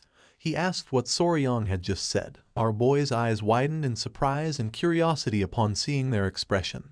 This was a reaction he did not expect. Soryang mentioned again that they should take all of Yingying's clothes off, but just before he could finish the sentence, Peng Muin grabbed him tightly by the collar. Our boy couldn't help but feel afraid. Upon seeing that he wanted to undress his daughter, Peng Muin's eyes began to shine with rage. Soryang's eyes widened in panic. He opened his mouth and panicked, asking him to wait a moment. Just then, one of the small centipedes emerged from Soryang's clothing and its gaze fixed on Peng Muin. Soryang realized that the little one was ready to attack, so without wasting a second, he ordered it to hide again. Little by little, Peng Muin began to lose his composure, and Soryang soon realized that this was not good at all. The patriarch's eyes filled with fear. He panicked, asking him to calm down and explaining that his son-in-law must have had a reason for saying such things. Huiyan, who was sitting next to him, extended her hands and with a nervous expression asked Lord Peng to please at least listen to what Soryang wanted to say first. He grabbed the poor Soryang by the collar even more tightly. Our boy closed his eyes and began to show a forced smile. Peng Muin started staring at him with a gaze full of rage, not knowing what to do.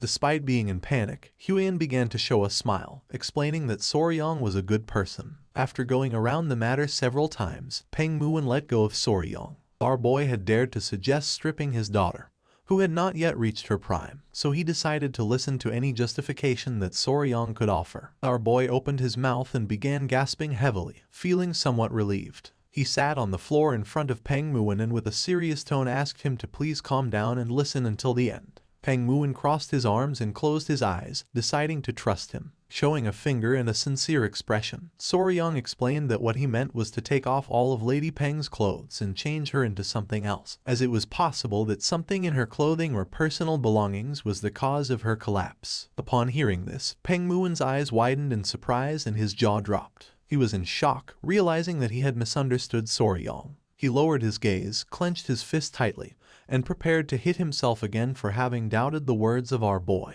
Soryang's eyes widened in fear, making him panic. He began to shake his hand, asking him to calm down. He was sure that his daughter's sudden collapse must have left him shocked. With a kind smile, Patriarch Peng thanked our boy from the bottom of his heart for being able to understand someone else's mistake. Soryang began to stare at Peng Muin and with a serious expression explained that from now on, the young lady of the Peng clan was going to be under the care of the Tang clan, and until further notice, all contact with the Peng clan was going to be restricted. Upon hearing this, the Patriarch and Huiyan were somewhat surprised. Peng Muin began to point at himself with his finger and with a confused gaze asked if he also. Soryang's eyes began to shine with confidence and with a smile nodded his head, since if his daughter experienced the same symptoms under their care, then it would be proven that the cause was not related to the Peng clan. This was the method called controlled environmental adjustment, a technique commonly used by breeders who raised poisonous insects, snakes, and amphibians. In his past life, one day he took his little chameleon out of the terrarium. The little chameleon tried to converse with our boy by asking if he could add some vitamin D to the food. Soryong's eyes expanded in confusion,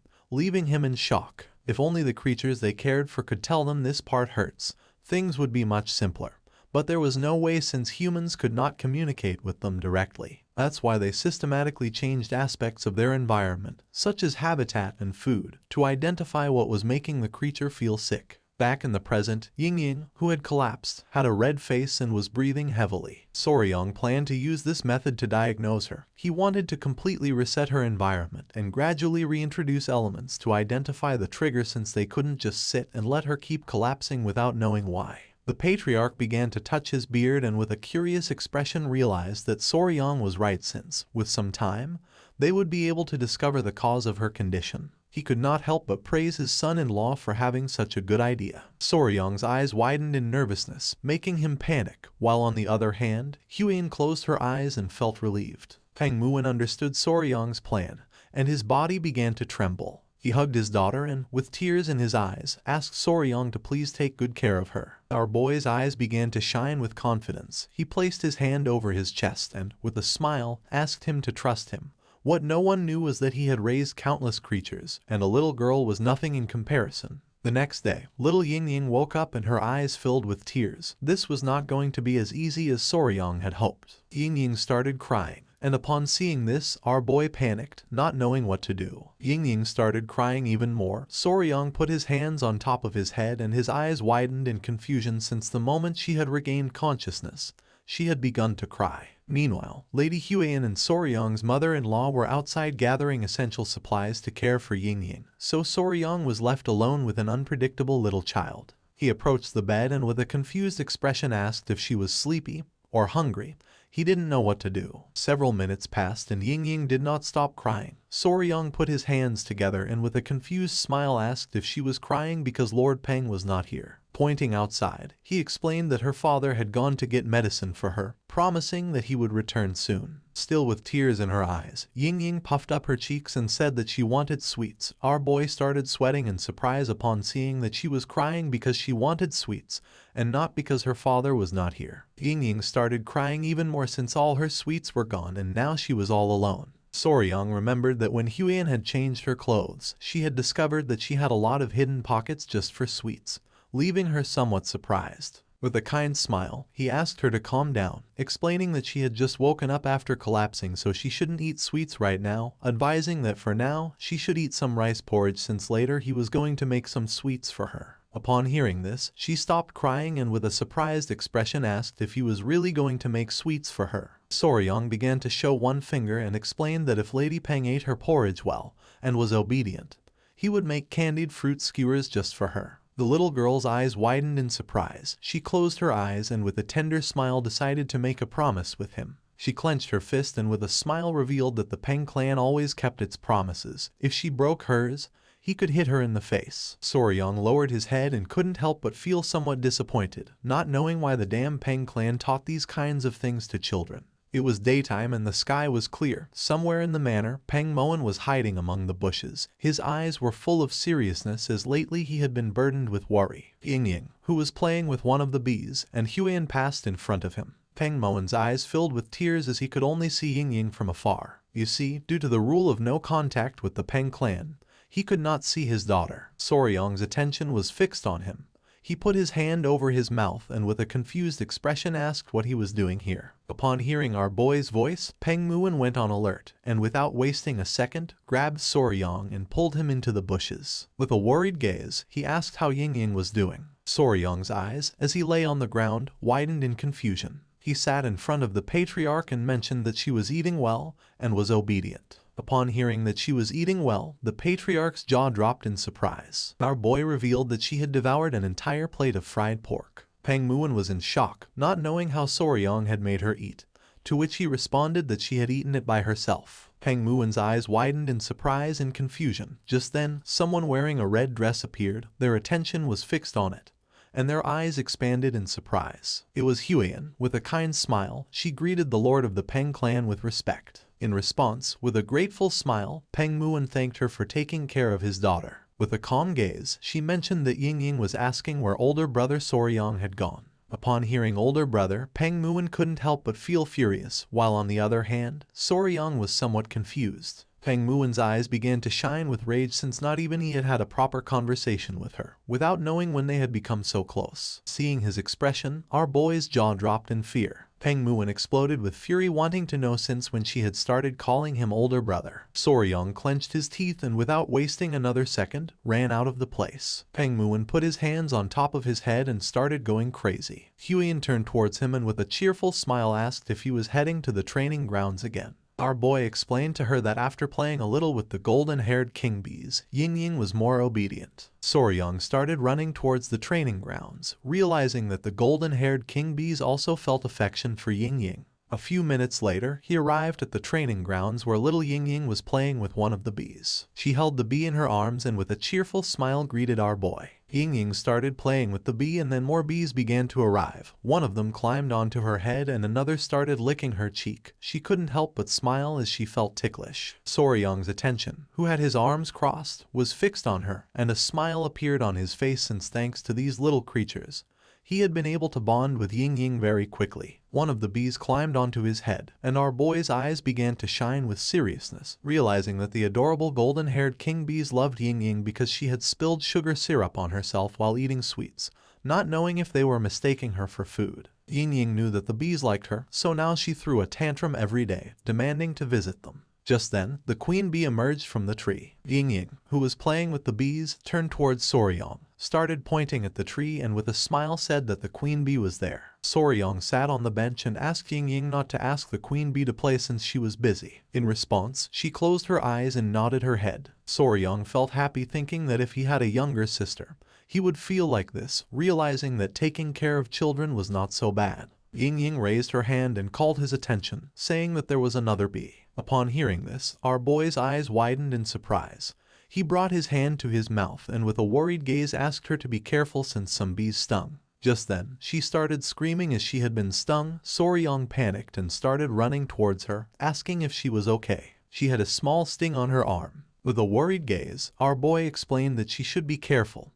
He decided to leave the matter aside and go first to the medicine hall. Little Ying began to observe the sting, saying that it didn't look so bad. Soryang grabbed her hand and decided to apply some medicine just in case since sometimes bee venom could make people very sick. Ying closed her eyes and with a sad expression nodded her head. Just then, Soryang's eyes widened in surprise. Little by little Ying began to gasp heavily and her face started turning red. She started to feel cold and not long after, she collapsed. Soryang reacted in time, and just before her body could hit the ground, he caught her. His eyes widened in fear as he began to remember what Peng Muan had said. Sometimes her breathing became difficult, and large red welts appeared on her body, and in more severe cases, she even lost consciousness. Finally, he realized exactly what this reaction was. With a furious gaze, he clenched his teeth upon realizing that the pure reason Ying had been collapsing all this time was due to anaphylactic shock.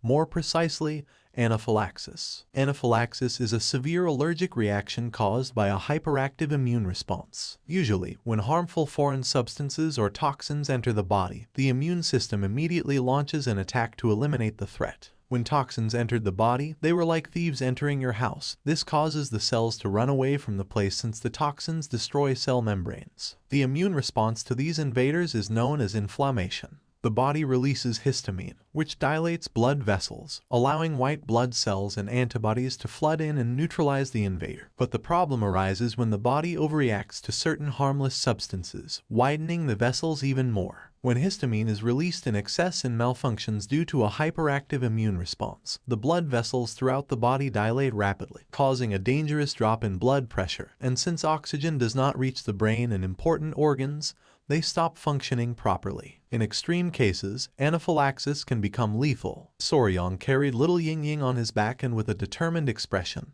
began to run at full speed, knowing that they had no time. He started running quickly through the area, and along the way begged Ying to please hold on a little longer. Several minutes later, thanks to his incredible mobility arts, Soryang arrived at the entrance of the patriarch's residence. With a nervous gaze, he began to shout, informing his father-in-law that Ying had lost consciousness. Upon hearing this, the patriarch opened the door. Ying, who was as red as a tomato, began to pant heavily. Soryang picked up Ying in his arms and clenched his teeth in worry, not knowing if she would be okay. The patriarch and Peng Muin ran out of the residence, and upon seeing that Ying had lost consciousness, they panicked, asking what had happened. With a worried gaze, Soryang explained that she was having serious trouble breathing. Peng Muin took his daughter, and his eyes widened in fear.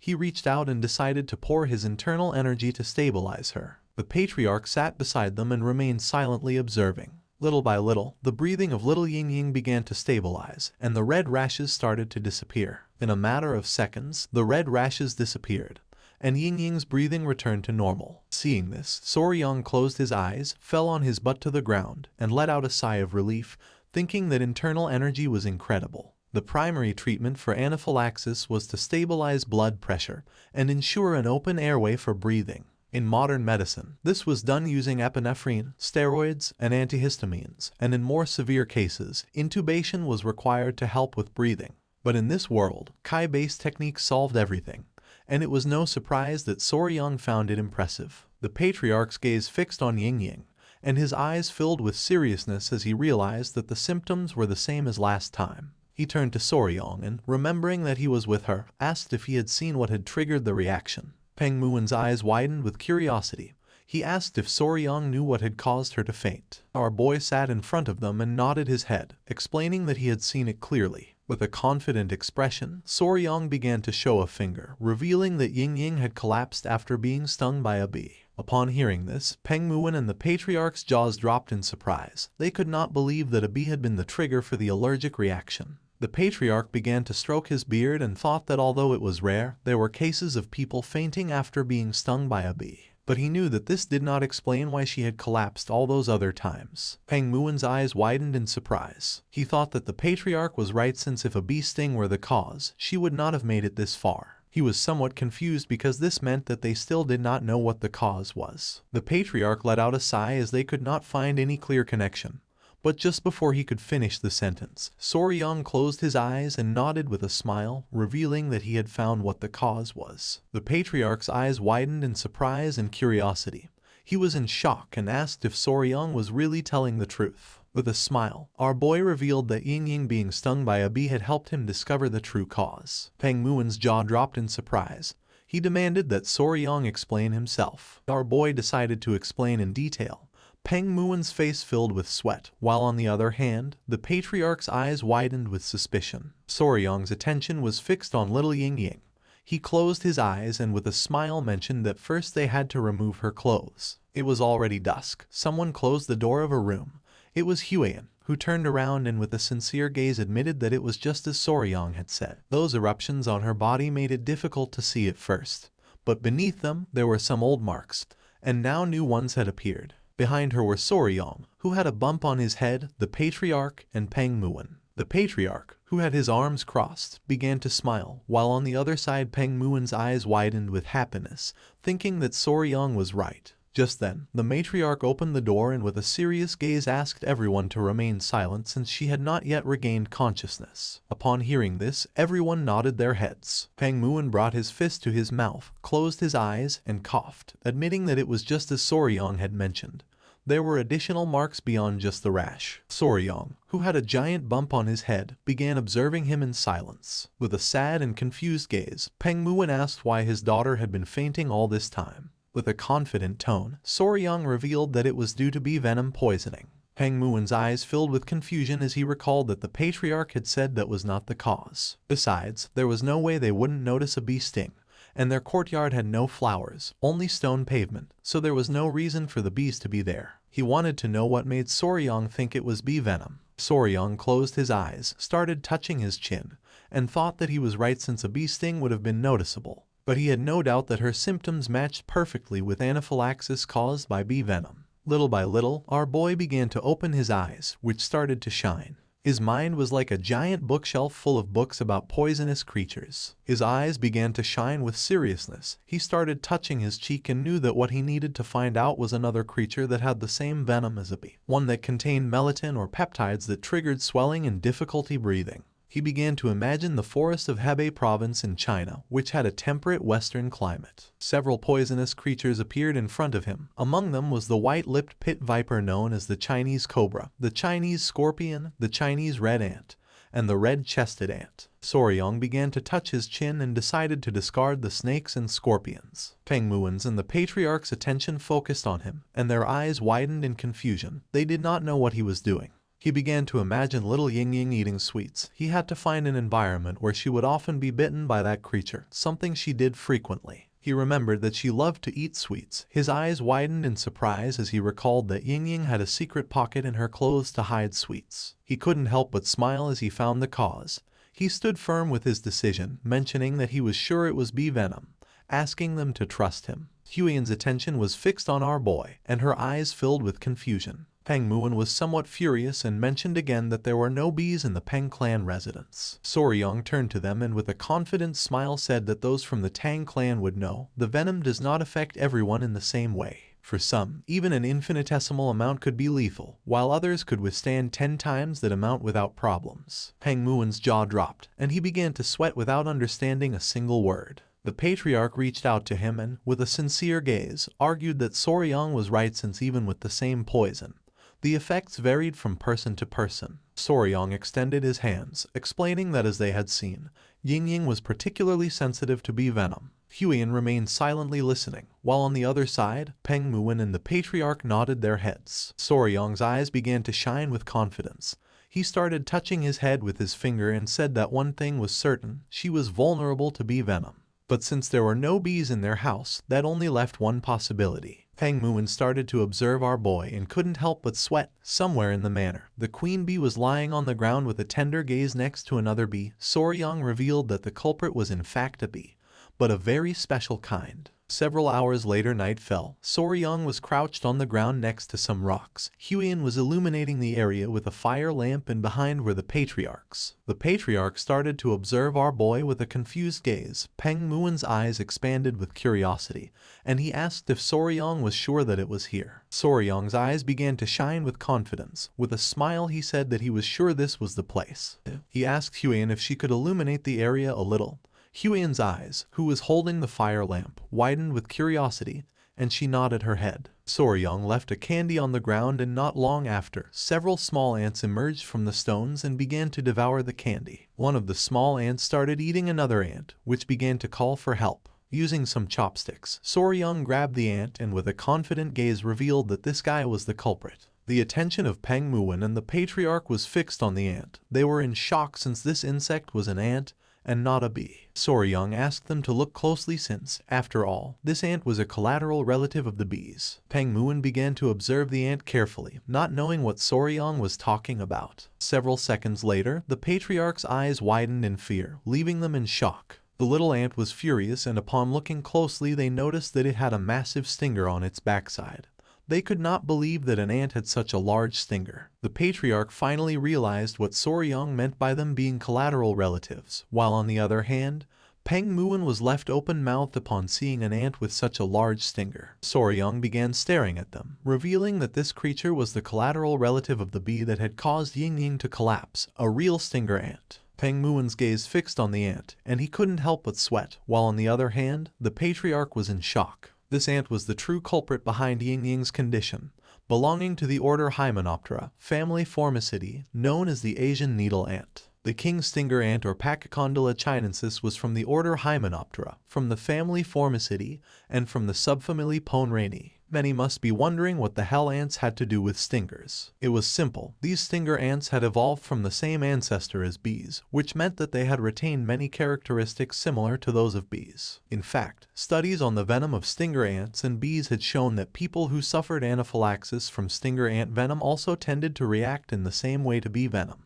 Soryang grabbed the ant with the chopsticks, making it become furious, pointing at it with his finger. And with a smile, our boy mentioned that he didn't believe the ant was targeting Ying specifically. According to him, it had probably appeared to feast on the demon beasts that had invaded the Tang household, revealing that the king's stinger demon ant fed mainly on other demonic creatures. After being stung by the ant, one of Peng Muen's men carefully analyzed the sting. The mark looked like a common rash, so then they had no way of knowing what had really stung her. And by the time Ying regained consciousness a few days later, she simply assumed it was a residual spot from something insignificant. Peng Muen's eyes widened in surprise and his jaw dropped. Now everything made sense, and no one would have thought that Ying had collapsed because of such a pathetic and small creature. With a curious expression, he turned to the patriarch and asked if he could make an antidote. The patriarch closed his eyes and began to think. He opened his eyes, which were filled with seriousness, revealing that there was an antidote for bee venom. But cases like Ying's, where the body was highly sensitive to the toxin, often it did not work effectively. Peng Muen's eyes widened in surprise and his jaw dropped. The patriarch made it clear that just knowing the cause was a step forward, since at least now they could be careful before she collapsed again.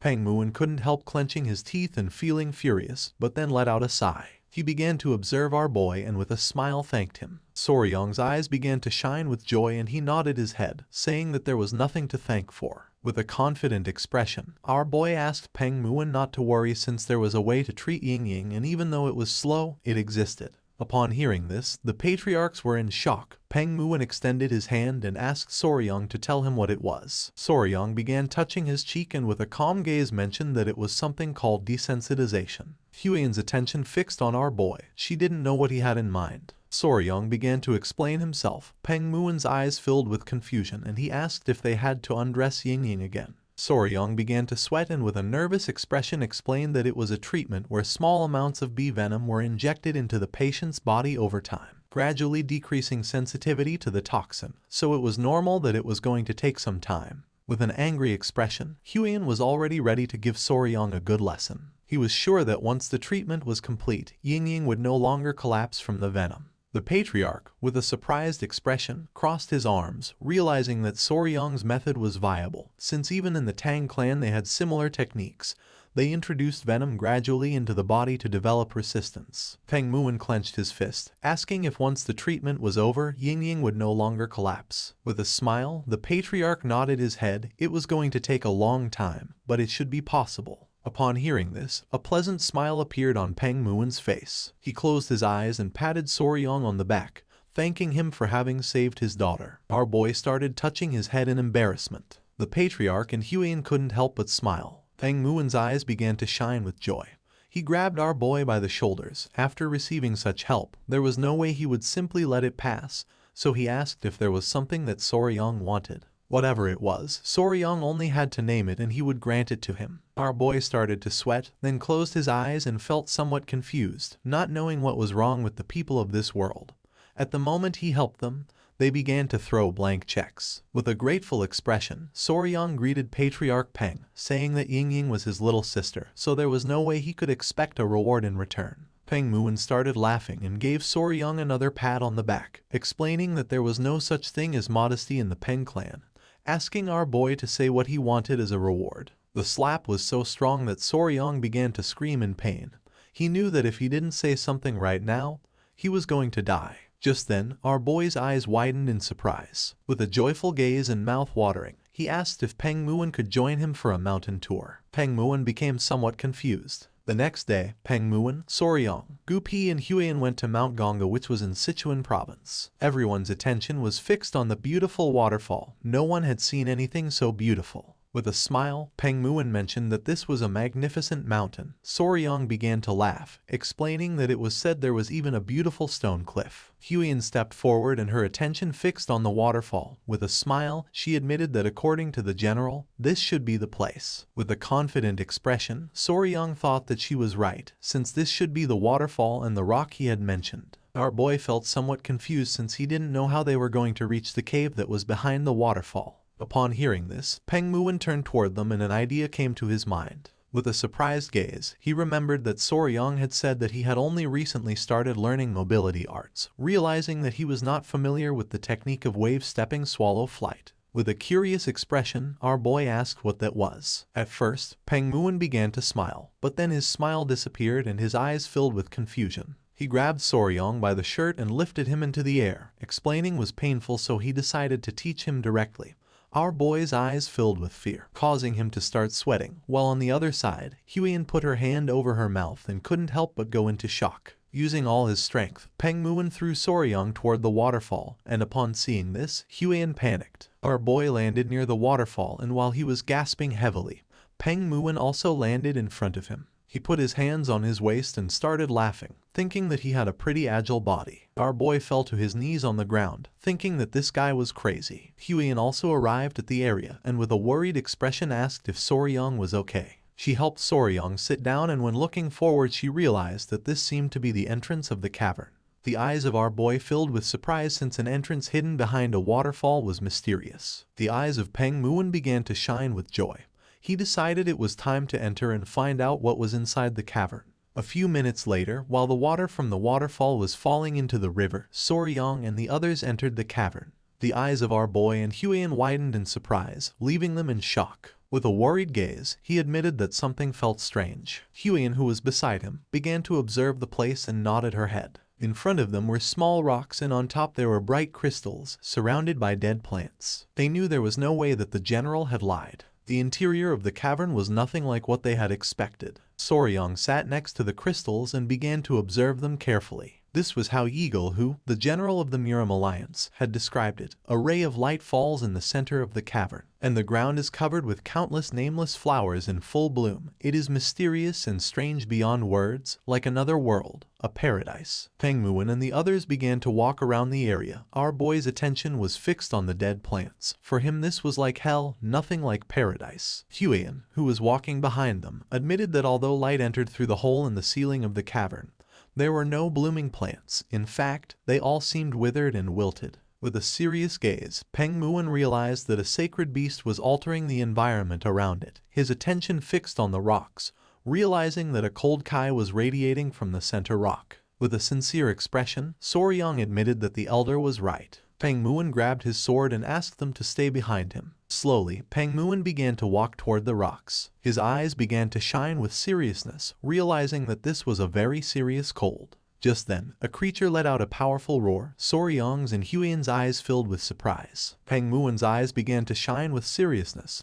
He unsheathed his sword, revealing that the creature was ahead, asking them to stay just behind him. Soryong's eyes began to shine with joy, since for him the roar had been amazing. At that moment, a creature with bright eyes began to emerge from the rocks. It began to stare at our boy and let out another roar. Our boy's eyes widened in surprise and amazement, causing his jaw to drop. The creature was a chubby-tailed gecko. The creature began to walk toward them, and its body began to emit a cold kai. It was approximately 1 foot long. It had small and round yellow eyes and a chubby little tail. Soryong put his hands on his cheeks and his eyes expanded with love. The gecko was so cute that he was about to lose it. Huiyin put her hand near her mouth and with a smile admitted that the blue lizard was very beautiful. Our boy clenched his fists and couldn't help but smile, since he knew she was capable of recognizing its value. While on the other side, Peng Muon began to sweat, but then clenched his teeth as he realized something. Then the gecko began to roar. Upon seeing this, Peng Muon tightly grabbed the sword, revealing that there was another gecko deeper inside. Upon noticing there was another one, Soryong couldn't help but wonder if they were pair. Smoke began to emerge from his nose and his eyes widened in surprise when he thought that they could even have offspring out of this. He explained to Lord Peng that they had to bring them back alive no matter what. The gecko started staring at Soryong with a murderous look and cold kai began to emerge from its body. Deeper within the rocks, there was another gecko that seemed to be injured. With a worried expression, Huiyin turned to him and asked if there was any problem. Soryong's eyes began to shine with seriousness and his attention fixed on the rocks. He had caught a faint glimmer, but he was sure of one thing. His eyes filled with concern and his gaze fixed on the gecko, revealing that he thought it might not be breathing. The other gecko opened its mouth and began to roar. Soryong decided to leave it to Commander Gupi. If something happened, he had to let him know immediately. The furious gecko was watching the entrance. Gupi, who was hiding, began to show a forced smile, asking Soryong to trust him. If the gecko showed any unusual behavior, he was going to inform Soryong immediately. Soryong left the cavern and decided to retreat for now. During the night, they lit a bonfire near the waterfall. Huiyan and Peng Muon began observing our boy who was standing near the entrance of the cavern. They knew nothing about its habits, and trying something reckless could harm the already injured creature. While the centipedes were playing with Huiyan, she adjusted her hair and with a loving expression asked our boy to come down and eat. Soryong closed his eyes and began to imagine Huiyan as his wife, preparing food for him. He couldn't help but blush since for him this was kinda sweet. Using the campfire, they started cooking the food. Peng Muon sat on the log, and with a curious expression asked if there had been any progress. Soryong, who was sitting next to Huiyan, began to ponder in silence, and then revealed that the creature hadn't moved at all. With a serious gaze, Peng Muon mentioned that when he had checked, the thing hadn't moved even a little bit. He asked if living creatures shouldn't at least be eating something. Soryong's attention was fixed on the campfire. For him it was strange, since usually geckos or common lizards fasted for several days when they were stressed. Especially fat-tailed geckos. They stored energy in their thick tails. If it hadn't eaten anything, it was likely surviving only on stored energy. They were reaching the point where a decision had to be made. With a serious expression, Soryong suggested checking on the gecko that wasn't moving. Peng Muon couldn't help but smile, thinking that they were finally going to catch the gecko. Soryong clarified that they were not going to catch it. He believed that they needed to check where it was injured,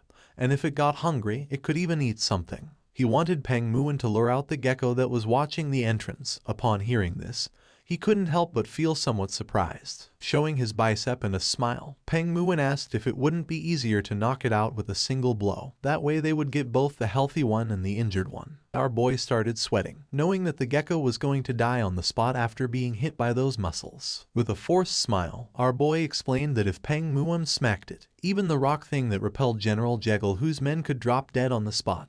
Lord Peng started laughing, thinking that our boy was right. He gave Soryong a strong slap on the back, mentioning that it was no wonder that a scholar like him, always glued to his desk, had been relegated by a phenomenon like that rock thing.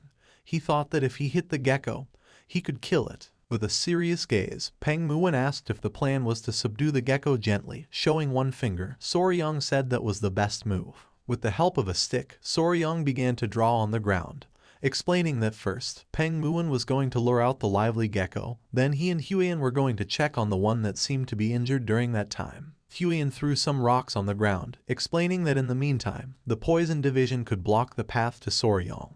The Lord nodded his head, thinking that this seemed to be the best approach. With a smile, Peng Muon asked if there was anything else he should watch out for. Our boy asked him just to make sure it didn't reach the wall, since it could climb it and come over to his side. Peng Muon hit his fist on his chest, and his eyes began to shine with enthusiasm. He decided to move since his body was eager for action. He started running toward the cavern. Soryong panicked and asked him to please go slowly. A smile appeared on Huiyan and Soryong's face. Our boy knew that if the gecko was sick, then it might not have much time left. Peng Muon, who had the sword resting on his shoulder, Soryong and the others entered the cavern. Upon noticing that they had returned, the gecko's eyes began to shine with rage. Soryong brought his hand to his mouth and whispering gave Peng Muon that he could begin. Upon hearing this, an excited smile appeared on his face. Peng Muon drew his sword and while his eyes were shining, began to imbue mana in it. He and his men drew their weapons and began to advance toward the rocks. Upon seeing that they were planning to attack, the gecko's eyes began to shine with rage and it let out a loud roar. It jumped and using all its strength, attacked, but luckily Peng Muon reacted in time and blocked the attack using his sword. The gecko struck hard at the sword using its tail. He couldn't help but smile as he couldn't believe that such a small creature was good enough to be a first-rate warrior of the Peng family. The creature backed away, only to gather momentum and attack again. Upon seeing this, an excited smile appeared on Peng Muon's face and his eyes began to shine. Using the sword, he deflected the trajectory of the gecko's attack, and when it realized it, it couldn't help but feel somewhat confused. With a serious gaze, Peng Muon told his men that this was their chance. In the blink of an eye, Peng Muon's men surrounded the small creature. It got angry and started roaring. Soryong's eyes filled with fear, but Huiyan grabbed him by the shoulders and whispering suggested moving quickly while they could. A while later, they moved away from the area and reached the rocks. Soryong's eyes widened in surprise. With a worried gaze, Huiyan asked if the creature was really injured. He replied that it seemed so. Upon observing closely, he noticed that the tip of the tail was necrotized due to an incomplete shedding. It had not been able to finish shedding, and now its eyes were also full of pus. With a curious expression, Huiyan asked what to do now. Resting his hand on the rock, Soryang explained that they should treat the gecko immediately, but there was no medicine or anything here. With a confident smile, he decided to strip it all off. Upon hearing this, Huiyan couldn't help but feel somewhat confused. With a furious gaze, she mentioned that lately, it seemed like he wanted to strip everything. Soryang started blushing like a tomato, but he knew this was the right method. Our boy took a step and the injured gecko woke up. He began to extend his hand toward it, explaining that he was going to treat it, asking it to stay still. The gecko closed its eyes. Soryang grabbed the creature and his eyes widened in surprise. Just like the queen bee, it seemed to understand speech to some extent. Soryang grabbed the gecko's skin, mentioning that these creatures, like snakes, shed their skin. However, wild fat-tailed geckos often ate their own shed skin, so it was difficult to find any remains. Huiyan's eyes widened in amazement. He left the gecko on top of the rock and took out his kunai, realizing that this skin was very tough, and doing this with bare hands wasn't going to work. With the help of the kunai, he got to work. Huiyan's eyes filled with surprise since according to her, it looked just like a precious stone. Using the kunai, Soryang cut a bit of the gecko's shed skin, revealing a beautiful and shiny color. Gently, Soryang removed the skin from the gecko's leg. Pointing at it with her finger, Huiyan couldn't help but feel tenderness since it looked like gloves. He knew she couldn't resist it because even during his days as a YouTuber, videos of peeling off shed skin went viral. Now the only parts left were the head and the tail. Soryang acted carefully since one had to be cautious around the eyes so as not to hurt the creature. There was pus accumulated in the gecko's eyes. It was because it had not been able to shed completely. Now the inflammation had filled its eyes. Very carefully and gently, Soryang managed to remove the skin from the gecko's head without hurting it. With a smile, our boy asked if it felt better. The gecko's body began to tremble until it opened its eyes. Huiyan couldn't help but feel somewhat excited. Soryang began to observe the gecko closely. Huiyan asked if there was any problem. With a sincere gaze, he admitted that yes. Pointing at the gecko's tail, he mentioned that he was debating what to do with its tail. He began to sweat since he knew that to stop the necrosis, he would have to cut off the tail.